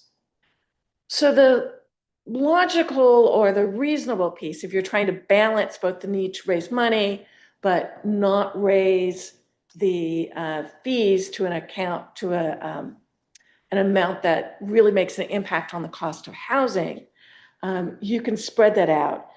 We looked at, 20 years, anywhere between 5,500 to 10,000, depending on which scenario you use. And if the life of the school is 30 years, then, it's not unreasonable to spread the fee out over the 30 years. But I will say there's a small caveat here. I then took this and compared it to the existing fees and looked at what the fees would be for the single family, the two family, the types of units that we have in our existing impact fee ordinance. And so in that impact fee, we currently have $5,400 per single family unit. Well, what I did for the scenarios, I went with the 20-year, we could pick any period, but I went with the 20 years. And I assigned the single family unit the full freight. And then I kept the same ratio of fees that we have for existing, so that you can see a multifamily unit is about, this has it at 25% of the single family unit costs. Ask a question for the affordable housing unit. Is that a affordable housing unit for families? It's generic. That's what the existing ordinance had. Even like a senior affordable housing unit? It was separate. So if it's a senior housing unit, it's zero. But what would happen is you have to then make a prediction of what's your distribution of future units. And that's where I stopped. I said, maybe it's 25% single family and 75% other types of units. We could run that scenario. Really what you'd do is you'd have to bump up the single family units in order to get at 20 years the amount of revenues that you're seeking. Mhm. The other option is you say, I'm charging based on 20 years, but I'm gonna let it run an extra 10 years. And by that time, we will have, although I haven't inked it out, but you'd take another 10 years at the 20-year investment, and then hopefully you get to your total amount. Mhm. Does that make sense? Yes. Okay, so we really have the discussion of which scenario makes sense, which scenario makes sense in terms of what you want to get paid back, and then which development plan in terms of how many years you want to take to pay it back. All of those things are variable. I think Tom's comments to me was he very much liked focusing on the scenario 2, which is the cost of the flat bond plus the financing. And that made sense to him. It's this balancing act between paying ourselves back and keeping something that's somewhat reasonable in terms of a price per unit. But right now, Can I ask you a quick question? yeah, Do you know, have you been able in your research at all to see any of the towns that have implemented a new school and what they're charging impact fees? the last time I looked, which was the last time we went through this, I haven't updated it since then. Most of the projects were older projects, so the fees were lower. Okay. There wasn't something that was as new as ours. Yeah, right. And I don't know, Cape Elizabeth just passed their school bonds, but I don't think they have an impact fee. I'll double check that. They also don't have very much development, so that Right. it may not. be Right, the that's same. probably, Yeah. that's part of it right there. You know, and so there's a couple of options here, obviously, the ones that we have. We could also try running these numbers with, 130 units per year instead of 260. That's one of my concerns is all of that's in flux right now for Yeah. for changing growth and even the mix of, Right. single family versus multifamily and all that. So I think that's going to be a hard one to come to it, really nailing down that stat. Can I just ask, the 45 million in scenario 3, is that only school-based bonding? Yes, Okay. I looked at them just to make sure, but yes. I mean, I lean more towards it should be scenario 3, because if we still have other things that we need to pay off, that new development should continue to help pay that portion too. So I don't know where you stand between scenario 2 and scenario 3. I thought the same, that's why I asked. Yeah. I just wanted, I'm sure, kind of like, maybe not legally, but certainly structurally, we'd want it only to apply to school costs. Right. Is there reasoning around why you wouldn't have the impact fee match the length of the bond that we issue? You can absolutely do that. It's just, that's your choice of how many years you want to take to pay it back. I would say if you're going to, I think the school's a 30-year. I think it would be a 30-year bond, yeah. Yeah, then I might say we need to do a little more decision-making on what we think that distribution of units would be, because it really does make a difference, like in terms of the fee. So if 25%, if only 25% of your new development is single family, you're not going to raise enough. And if you're using the 30-year factor, then you're probably going to be short. So that's why I might say use a year that's a little shorter and then keep collecting it for that additional years. My suggestion might be, let's look historically over the past 5 years and what the percentages are. Because we can set the initial fee based on the current percentages. And then if we change that, if we make policy changes that change that, we can always revisit the fee and how it's allocated to, right? Like we can always come back and modify it. So I'm just thinking like if we wanted to get something in place quickly, assuming the school passes, then you know, it's gonna take time to make any changes to housing.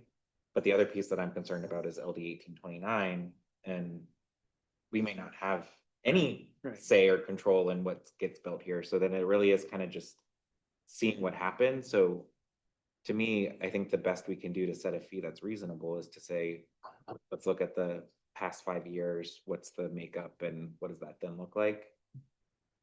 In terms of mix of single Yeah. family Okay. versus, I think Karen made the point earlier too, that there is some balance between also being conscious of affordability of housing. Yeah. And I don't have any doubt that these fees get passed on to the home purchaser. So we need to be careful with that as well. Mhm. so I'm happy to run that mix. And like I said, that will jump up that single family home fee. And that's where we have the flexibility to say, is it 10 or 30 years or somewhere in between that could help to make it more affordable? Okay. Um, I mean, do you also want to see a scenario with less growth? What would, we could do it, I just don't know what would be a. Yeah, I'm just saying, we can do that. I don't know, because with 1829, it's unlikely we'll be allowed to do less growth. Okay. I mean, we may accomplish that in some other ways, zoning and things, but Mhm. but it doesn't seem like that's gonna be a high percentage chance that all of a sudden we're gonna be able to permit 50% less housing or something. It seems to me a healthy exercise to look at the last 5 years and say, you know, if these fees were in place under the current, this is what it would produce, and what that looks like moving forward is kind of anyone's guess, but that Mhm. seems to give you some good data to work off of. Yeah, and then we can kind of see what happens after LD 1829, or future councils can, and then adjust it accordingly. But I think a lot of LD 1829 is geared towards more multifamily density type things, so I don't know. So we may want to put more on the back of that Yeah, style housing, you know, it's at 25%, it might need to be 35 or 40%. yeah, or something. that's true. Yep. So you might want to look at those percentages as well. Okay, so I'll run those percentages based on the last 5 years, which I have all of those numbers already. And then, do you still want to see the 20 and 30-year comparisons? Okay, I think so, yeah. So it seems like, yeah, I like that idea of also, Karen, you playing a little bit with the percentage allocations Mhm. to see how that might look too, because again, if the assumption is going forward is that there's more multifamily that could produce children because if that's what's available, kids could be there, like I would say we might need to increase that percent to spread it out a little bit more. Because that is the concern like somebody actually mentioned to me, that they just paid the current 5,000 for a home and they're like, what is that? And I'm like, everybody pays it every time there's a new thing. And so if it goes up to 10K, that's like, you know, a lot. that starts to make a difference, yeah. That's a good point too. If somebody's building on their own rather than Yeah, a developer who's rolling it into all their other costs, you know. Yeah. so, yeah. well, that's the thing. Yeah, I mean, especially in the RF zone, like a lot of that is single property development. There still are some small subdivisions, I think, but like I want to be cognizant of, you know, the individual who buys a lot or sells their lot and wants to build and then now has to add this into their cost. Okay, so it sounds like we'll take another crack at it and maybe bring it to our next meeting. Absolutely. Again, we don't have to, I can't recall what we did last time. I mean, I would assume it would be good to continue this work and then see if the school passes, then we bring it to council after that election happens to see if it moves forward. Otherwise, we have this information for when we Right, go for another try. okay. Great. All righty, we'll take that. Anybody in the public want to comment on this item?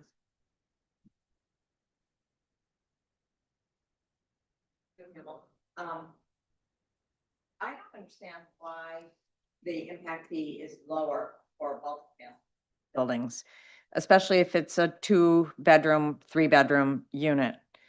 Because I think when we looked at where are the kids actually coming from, we found that there are more kids coming from some of these the apartments that have 2 and 3 bedrooms than there are single-family homes.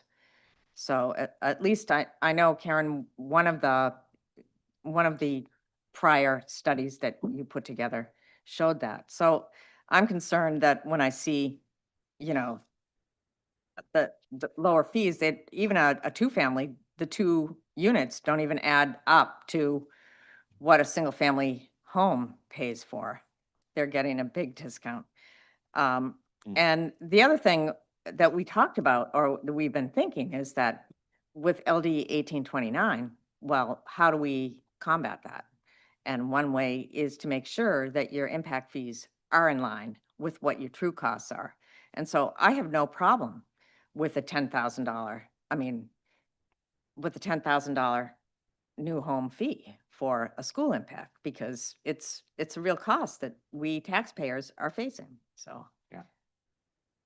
That's it. Sue, I think that's a good point that, because I remember in the enrollment study, and that's why we did the rate of growth the way we did, was 3-bedroom units have the same probability of creating a student as a single family home of 3-bedroom units. So I think, to Sue's point, I think it would be good to maybe think about 3+ bedroom units versus 2-bedroom units versus 1-bedroom unit.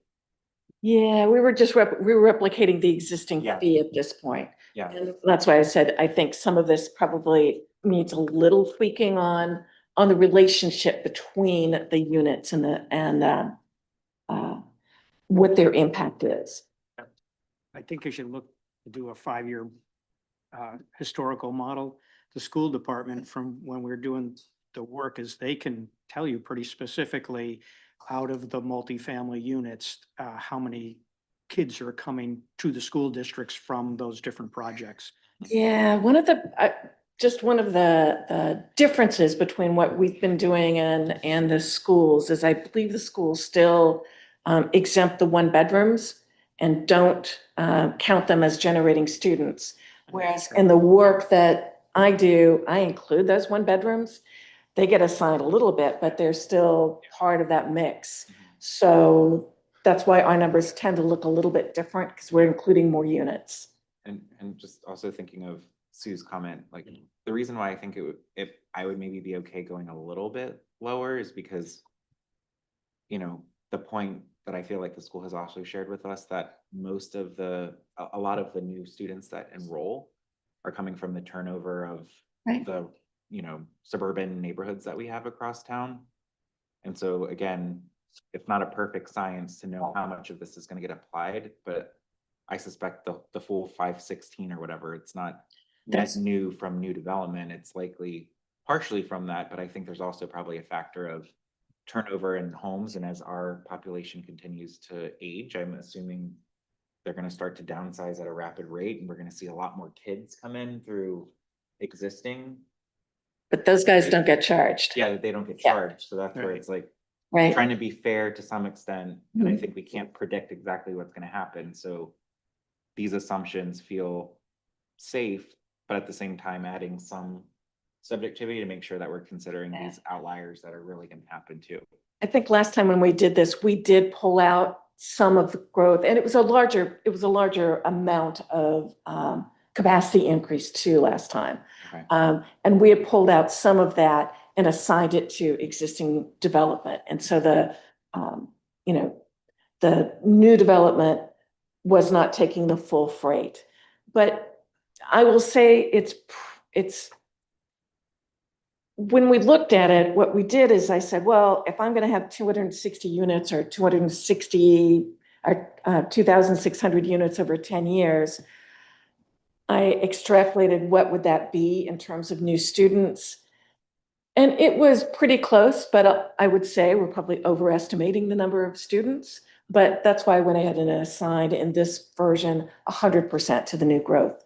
But to be fair, probably some 5-10% would be the existing development. So they're going to be paying, new development is going to be subsidizing the existing units as they turn over. I just have a question for Nick. When we did the modeling for the school project, is there any calculation in there for the existing impact fees and what the net cost of the carrying the financing was?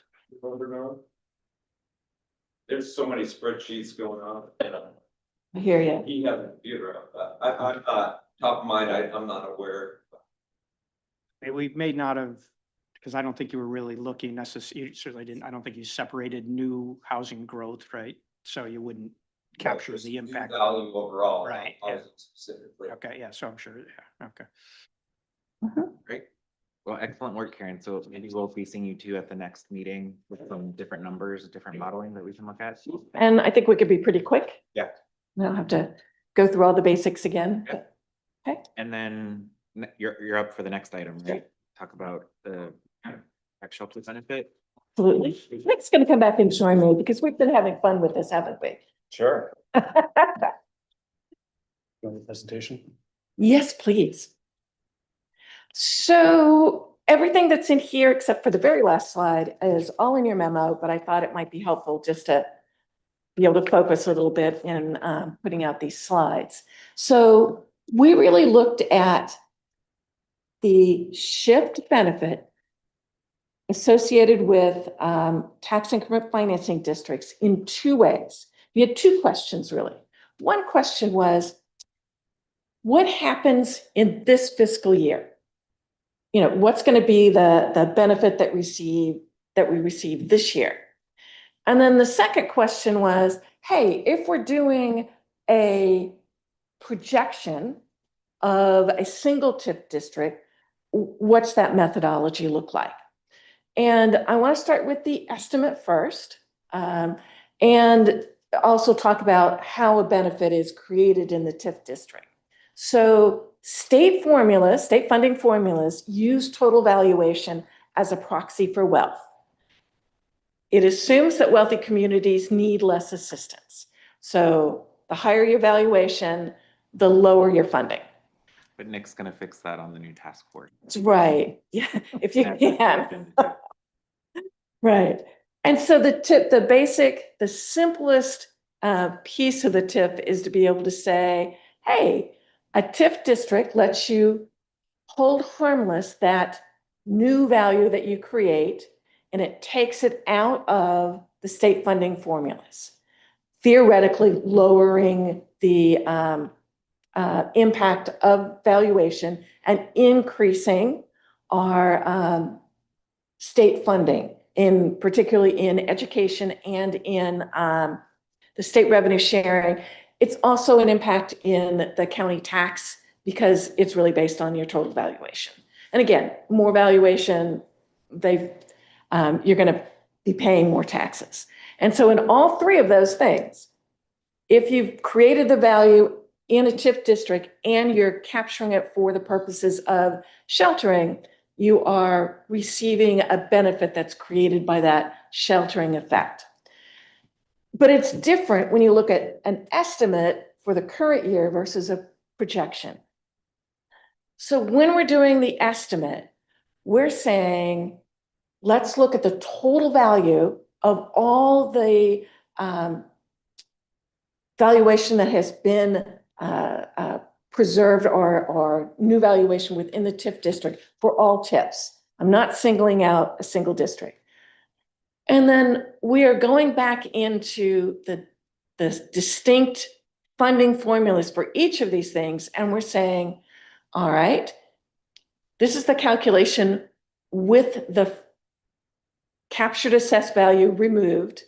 And this is the calculation with the captured assessed value included.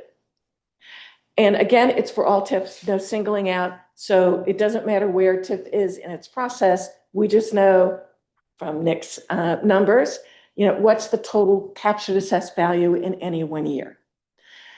And then we really want. I just want to be clear with that. So really that comparison is whether the TIF districts ever existed or not. Is that, you're comparing if there was not a designated TIF? Correct. Yes, that's exactly what's happening. And so again, we're using the specific formulas. We're placing the total CAV in the funding formula. We're comparing the two.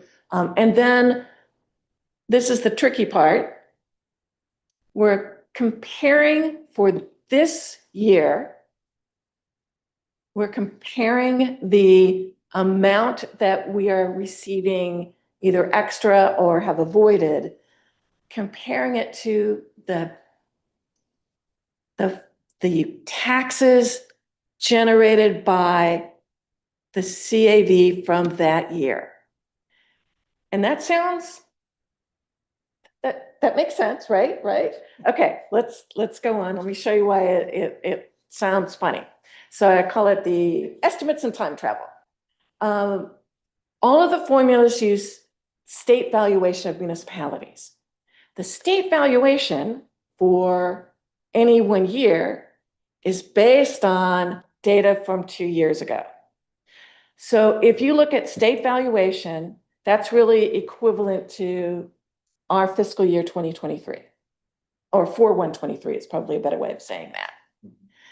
And so when we're looking at the estimate, we are estimating in a current year something that's happened really 2 years ago. So the numbers are different, the impact is different because we're looking at 2 years ago. So the benefit calculated for the current year based on CAV from 2 years ago. However, we are looking at this as the impact in the current year. So I don't care that I'm using old data. I care about when I receive the benefit. And so that's the difference between the estimate and the projection, which we'll talk about in a few minutes. So we calculated the percent reimbursement to current levels of tax collection. And that's why you saw in my memo that I come up with the current year an impact of 22%. Whereas if you're doing the projection, which we'll talk about in a few minutes, it's a higher percentage because they're not looking at the same things. All right, so let's go on. And I just want to make sure we know each formula from the state uses different inputs just to confuse us all. So if you're looking at the school funding formula, which is really the bulk of the benefit is in the school funding formula. In the formula for the current year, they go back 3 years and do an average of the state valuation and an average of the CAV for those 3 years. So in this current year, we're looking at data from 2021 and 2022. Okay. So that's why we're talking about, we're doing a little bit of time travel. Do you have a PhD in this at this point? Listen, at this point, I think Nick and I both You do. need a PhD to like. Yeah. In the scheme of things, once you sort of get the hardest thing to me was doing the alignment of which year and which CAV belongs with the state valuation. But Nick, I was good at that one piece. She was He good was- at the rest. You made a good team. yeah, we kept, and we looked at this a couple of times because it's really easy to get the alignment out of whack. But yes, so that's the school funding formula. The revenue sharing, hey, they're looking at population. Again, this is for 2026, the funding that we're getting now. They look at population from 2023. They look at the tax assessment from 4/1/23, and then the state valuation for 2025. So they look at different things in the school funding formula. Yeah, like I said, they're doing that just to mess with us. But I understand this all makes sense to them, and they're each calculating their formulas differently. And by the way, school funding formula, it is documented in the ES Form 279. So if you really want to understand the devil of the funding formula, you can look at ES Form 279, of which I have a great historical record now. So anyway, that's why things look funky sometimes and the calculations come out differently. So let's move on. So the results, when we take the data for this year, that's calculated using previous years, what we will receive this year should be about 1.5 million. And that's 22% of the current estimate of taxes raised from current CAV. So I'm comparing a benefit calculated from 3 years ago in the school funding formula to the current taxes. And that's why you get 22%, because, yeah, So would it be correct if I said that in fiscal year 26, the town had a benefit of 1.5 million in the TIF districts compared to if those didn't exist? correct. Okay. Okay, now this If doesn't that's- talk about expenses or anything that we're spending Yeah, the right, value right. on. This is that- just saying, If we, in effect, if we didn't have the TIF district, we would have given up the opportunity for $1.5 million in 26. One way Tom liked to characterize this is a TIF dollar is a full dollar versus a non-TIF dollar would only be about 78 cents Yeah. because you're giving some of it away to the state or the county. right, So when we did this exercise many years ago, they were saying a TIF dollar, 50. yeah, it was Yeah. really high. So There it what's is. causing the, This, because it's 3 or 4-year-old data, one could say that our TIF districts weren't capturing as much because the downtown one had just started coming online, and the first few years we were only capturing 3% beyond the, credit enhancement areas in the downtown one, for example. So it's capturing very old data, so it hasn't really ramped up yet. And when you're looking at the projections table that say 50%, it's presumed that in the out years, it's higher, and the early years, it's lower.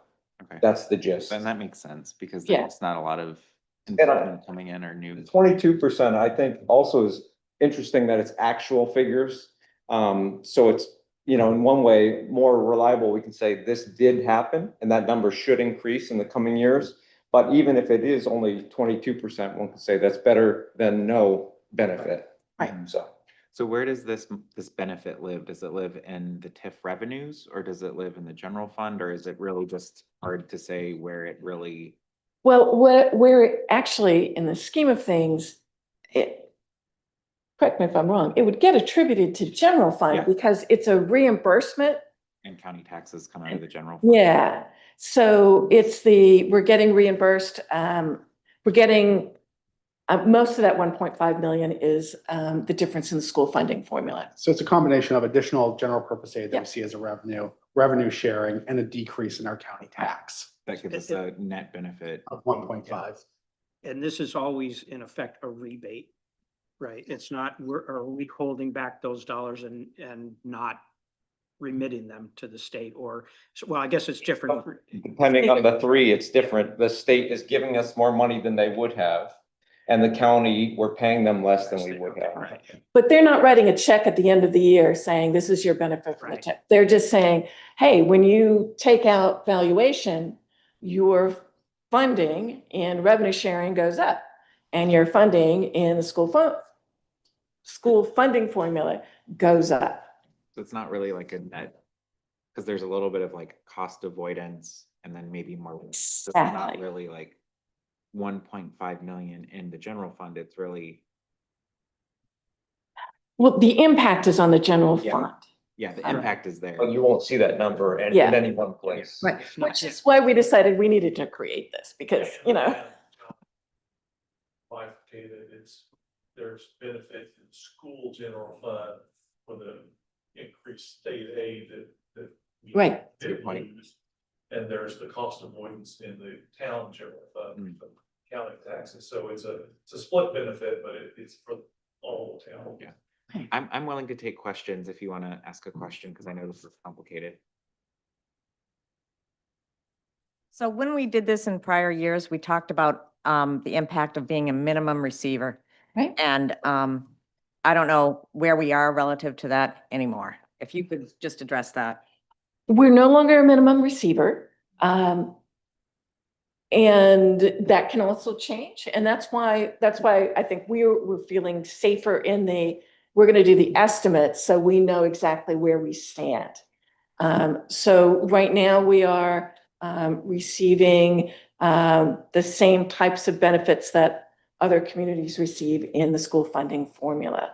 And right now, I believe the reimbursement was $6.10. I would have to get that for you. But yes, we are no longer, we are not at this point a minimum receiver and have not been for the last probably 3 to 4 years, maybe more. How sensitive is the model? Like, this might be like another step in some analysis, like if we were to eventually change the capture value of the downtown TIF from 100% to say 70%, because we don't need to keep putting all that money Right. in the TIF revenues because we want to put it back in the general fund. Like, how does that impact? It could reduce it. Yeah. You know, the important thing for everyone to realize is because we are estimating something, we're using real-time data, and that data changes every year because the state decides how much money they have to share with us. The school funding formula changes a little bit, and it also depends on that total valuation of every other community too, and what they're sheltering in their TIF benefits too. So it's all linked, and it's all like this sharing. It's all this model of sharing different amounts of a set total every year. And so, like I said, this year it's 22%. I would expect next year it goes up simply because, particularly in the school funding formula, we are using 2020, 21, and 22 town fiscal year, an average of those 3 numbers. Well, the Downs wasn't putting out really very much at all in 2020. So that value is going up. And then And we weren't shielding any of it really either too. early on, now we're sheltering all of it. And that may change. And that's one of the things that I think we can take a look at is, if you want to look and say, should we drop this to 70%? We can look at that because we've got all of the numbers lined up. Thanks, Nick. I think that would be interesting because I do think I know this year we were able to use all the TIF revenues that were for qualified projects, and they were good projects. At some point, there's going to be too much revenue that we're putting in there, and I want to make sure we can kind of forecast out when's the best time to make that switch, where maybe we want to put more in the general fund because the benefit we're seeing just may not. And the way our TIF districts are written is you get to do that every year. Everything goes through the regular budget process and you get to make that determination. When you're saying too much revenue, meaning for the qualified ways you can expend the money? Yeah, Okay, and it's really more of a choice because again, the TIF districts do cover and allow us to pay for big transportation projects. So the council could make the decision to use it to create a reserve to fund a big transportation project eventually. I think what we've historically done is tried to deplete it to try and make sure that we're not putting more on property taxes. And so again, it's kind of a policy decision of, do we want to keep sheltering it and putting it in the TIF revenue because we want to address some big projects that are coming that aren't just going to get addressed in a single year? Or do we want to continue this habit of trying to make sure what's in there is all we need to kind of Current. keep property taxes, like make sure we're only spending as much as we need, Right. so that the TIF projects can be used and spent every year. We don't have to do that, but like that's been our habit, and I think that's probably a discussion that the council should have, or maybe a future finance committee to have, of like, what is our policy on that? Is that what we want to do? And with all of these things, like, would stormwater stuff be covered under? Environmental infrastructure is absolutely covered, can be a qualified project in a TIF. Matter of fact, I believe we have that in the TIF districts. So again, going back to the earlier conversation, if we want to invest more in stormwater, because it's expensive, we may want to keep it at 100% and build up that. And I would say, and I'm going to look to Norm to make sure I am saying this correctly, that the one thing about the TIF revenues or the TIF district is it does allow you to save. So in other words, you can't do that in the general fund, right? You can't say, oh, I'm going to put aside $10 million toward a project. You have to spend what's in the general fund. But in a TIF district, you can allocate and not spend all your funds and save it and carry it over to the next year. Am I correct? Correct. But we have to spend it all by the But- end of the TIF. Yes. The TIF expires, well, you have to spend it all eventually. The TIF can expire with funds in there, but you still have to ultimately spend it. Right. Mhm. Right. But you could say, I got a $50 million project, and you know what? We're going to allocate $10 million for the next 5 years to that. So it's just it's one of those flexible parts of a TIF. And I think the other thing that, particularly in the downtown TIF, we certainly were looking, the council was looking, what items that would normally be in the general fund could we pay for with the TIF district dollars? Because we get a little extra bonus that way.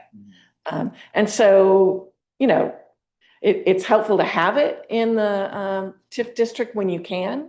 You know, there are also other costs for the TIF district that will be, you know, unique to that district. You know, if you've got a CEA or something like that. Kevin, if you want to say, you know, for the next 5 years, we're gonna put aside $500,000 towards future what I would call capital projects. Do you have to identify that project at the time you're putting it aside? Yeah, because it would have to be in one of the categories, but you can amend those categories with the state too. Because we didn't list everything that you could possibly spend TIF dollars on in our development programs. We were trying to think, you know, what are the types of things that we would spend money on? I don't even think you need to do that. Okay. You can just not spend them and they go in that reserve Oh, account. okay. But then when you want to expend them, they have to be for a qualified use. Right. I would say it would make sense if you're going to save that money that you should probably, Have a purpose. yeah. That was more Yeah. kind of optics to say, we're saving for this, we're putting this aside to build up a fund to pay for this specific thing. Exactly. And the one thing, But as Karen and Nick have said, in the TIF district, you don't have to say project X, you say projects of this type Right. that fit into this Right. category. Right. So that's the point that they're trying to clarify Yeah. is Yeah. you don't have to identify we're widening Higas Parkway. could- We're just saying we're doing road work in the Right. TIF Yeah. area. Yeah. But I think for the public, if we're putting Right. money away, we would want to be clear that we're putting it away for specific things. right. So that way they know, like, we're trying to prevent a huge cost down the road. Right. by Or saving- bonding a Yeah. bigger project or something. And the one piece I do want to make clear that we're sheltering through a TIF process through the life of the TIF. And when the TIF ends, that value, whatever the new value is in that year that the TIF ends, or the next year, it's going to come back on the tax rolls. Right. But you're not paying anything back. There's no like, you know, balloon payment for all the taxes that, all the fees that you received.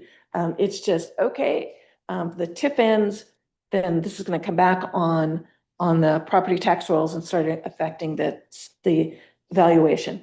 The caveat to that is a TIF district will end, but the benefits will go on for 2 to 3 years.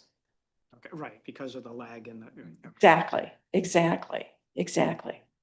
And then, oh, it's past, okay, Go on. okay. So, Okay, go on for a little bit. okay, so the next piece is really about the projection. And I just want to clarify, in the world of forecasting and modeling, at least on the demographic side, an estimate is always, you're estimating based on existing information. So it's an estimate for the current year, or sometimes the previous year. A projection is about future, and it's depending on how you do it. It could be a straight line, could be anything, but you're projecting to the future, not estimating to the future. And you don't project the existing year, you estimate it. So the projections, they're generally, you're doing a projection usually for a TIF application, and the state asks you to say, hey, what do you think is going to be the amount that you're going to generate? You're not held to that. You're not penalized if you don't hit that. it only matters what the TIF does in actuality. But in the beginning, they're gonna say, hey, you wanna run a TIF for 30 years, what do you think is gonna happen in that district? And then you're doing a single TIF district, you're not worrying about what anybody else is doing. And then we use the Dunstan projection as just the example because I had the work that the attorney did. And then I worked with another consultant to say, give me a template model for doing the future projections of a single TIF district. So we took those and we've compared them. And so the projection keeps the alignment in the year that it generates the projection. So that's why it's not looking backward at all. It's saying, let's look at, this year and run it forward. And, you can average the past 5 years or something of whatever the county tax was. You can average, the reimbursement of the revenue sharing or the school funding formula, but it's still keeping to that 1 year and keeping everything aligned. So it's not looking backwards. It is looking forward eventually, but it's taking line by line, whatever you say is happening in the district for that year, and it's creating what that benefit is. And it's creating an average benefit. So you're probably ramping up depending on how the development is structured. Like if you looked at Marshview, the development happens really all within that first year or 2 years. If you're looking at something like when we did the Dunstan TIF or the Downs, they're adding a layer of development every year. So you can't use the same, it's going to look different every year because some years they're adding a lot of commercial development, some years they're adding more residential. And so all of those values change each year. But it still winds up being, because they're using 1 year to do a projection into the future. And that's why you get that 50, sometimes 52%, depending on who you ask. Our attorneys came up with 52%. The consultant had 58%. Although I'm going to tell you that the thing that's different between the two projections was what they did with the county tax. And I think that they treated that jump in or the change in the fiscal year that happened with the county tax. They changed it 3 years ago, 2 years ago. Something like that. Yeah. And so I think that's why they wound up with a little bit more there. So, but the education numbers, exactly the same. The revenue sharing, virtually, I think 3.3% versus 3.5% or something like that. So they're very similar, but you can see the county tax look different. And so I have to admit, I would err towards the 3% rather than the 7% benefit. But again, they're close in that if you took the average benefit over the life of the 30-year TIF, one was saying about 700,000 on average. The other was I should not try to remember these numbers. I should actually look. Thank you. Right, 707,000 versus 796,000. But again, the percentage reimbursement or the value of that change was 52% to 58.8%. And so that's what this compares the two, source one and source two. We can go to the next one. And so I'm showing you my 22% versus I averaged them 55.6%. And again, that's projecting to the future. And you got to remember, they're starting, when we did the Dunstan numbers, it was starting in 2027.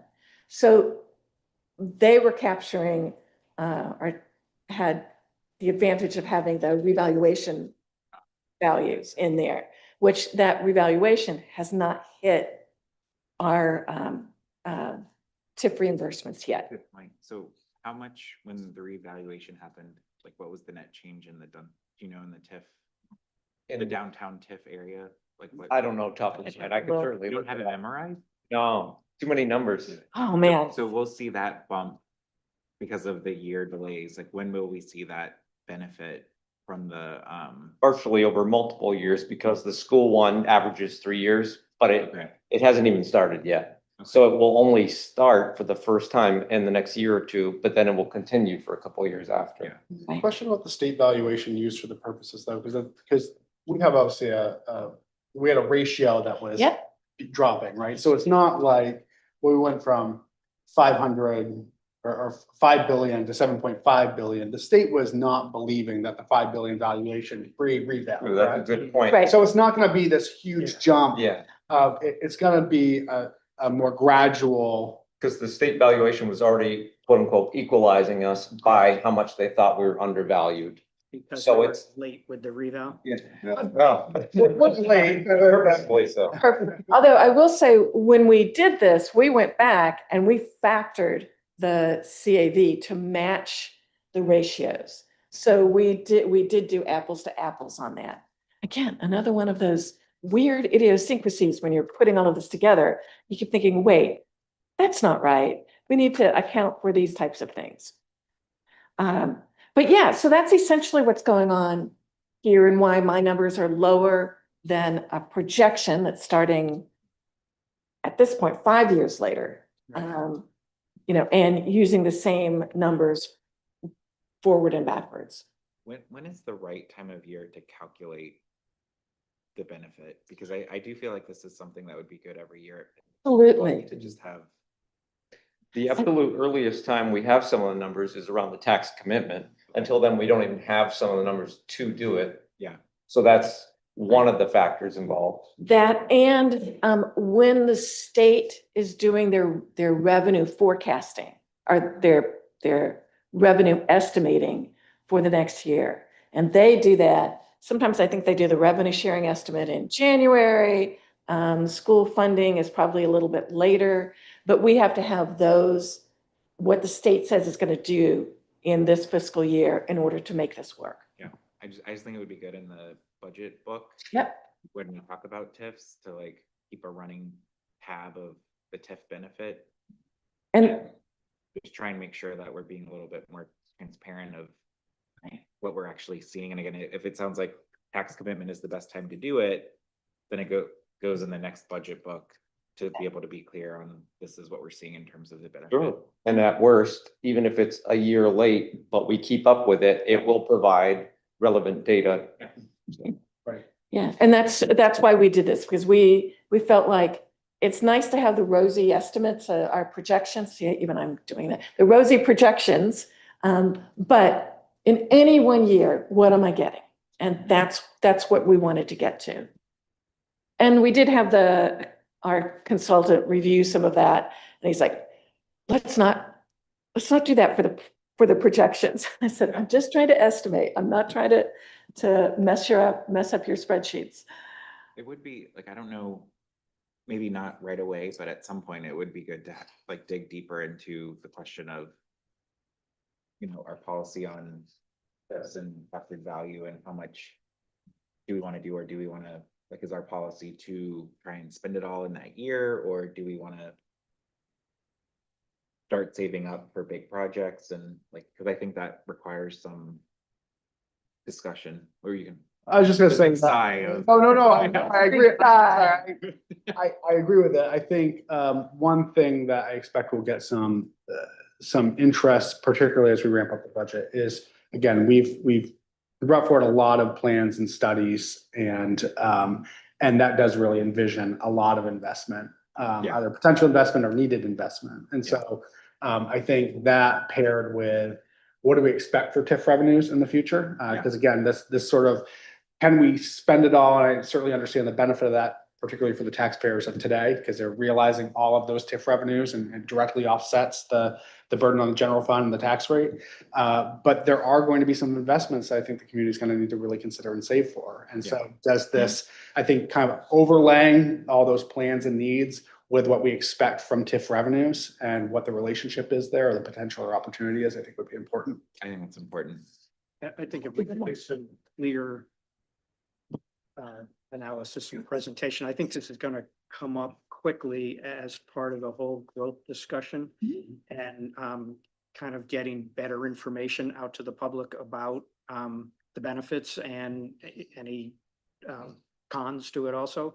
But I think in the last go round, there was definitely some conflation between TIFs and CEAs, and that a primer aspect of trying to have everybody understand a little bit better and what the benefits have been in the past, and then possible ways to do it in the future.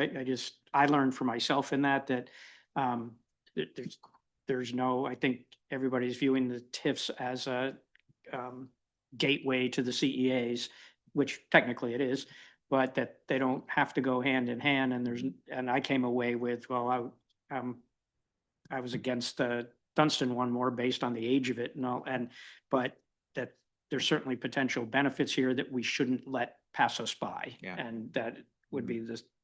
Can we, when we do a TIF development program, I don't know if you know this, can we deliberately exclude CEAs as something? So again, like That's interesting. if people are concerned about CEAs, which is really what I heard about subsidizing development from many people's perspective, then we could just say, well, we're going to create a TIF, but we're not going to consider CEAs as part of the reimbursement. That doesn't mean they couldn't apply and ask, Right. and the council could decide to allow it, but as part of the development program, it could exclude that as a use that we would want to use for that future TIF district. And one of the residents had noted that in their comments, that you have that sort of carve out to say you can give up to 100% of essentially TIF revenue or Yeah. tax back to the developer. And so that is obviously kind of an option you have when you Yeah. file for application.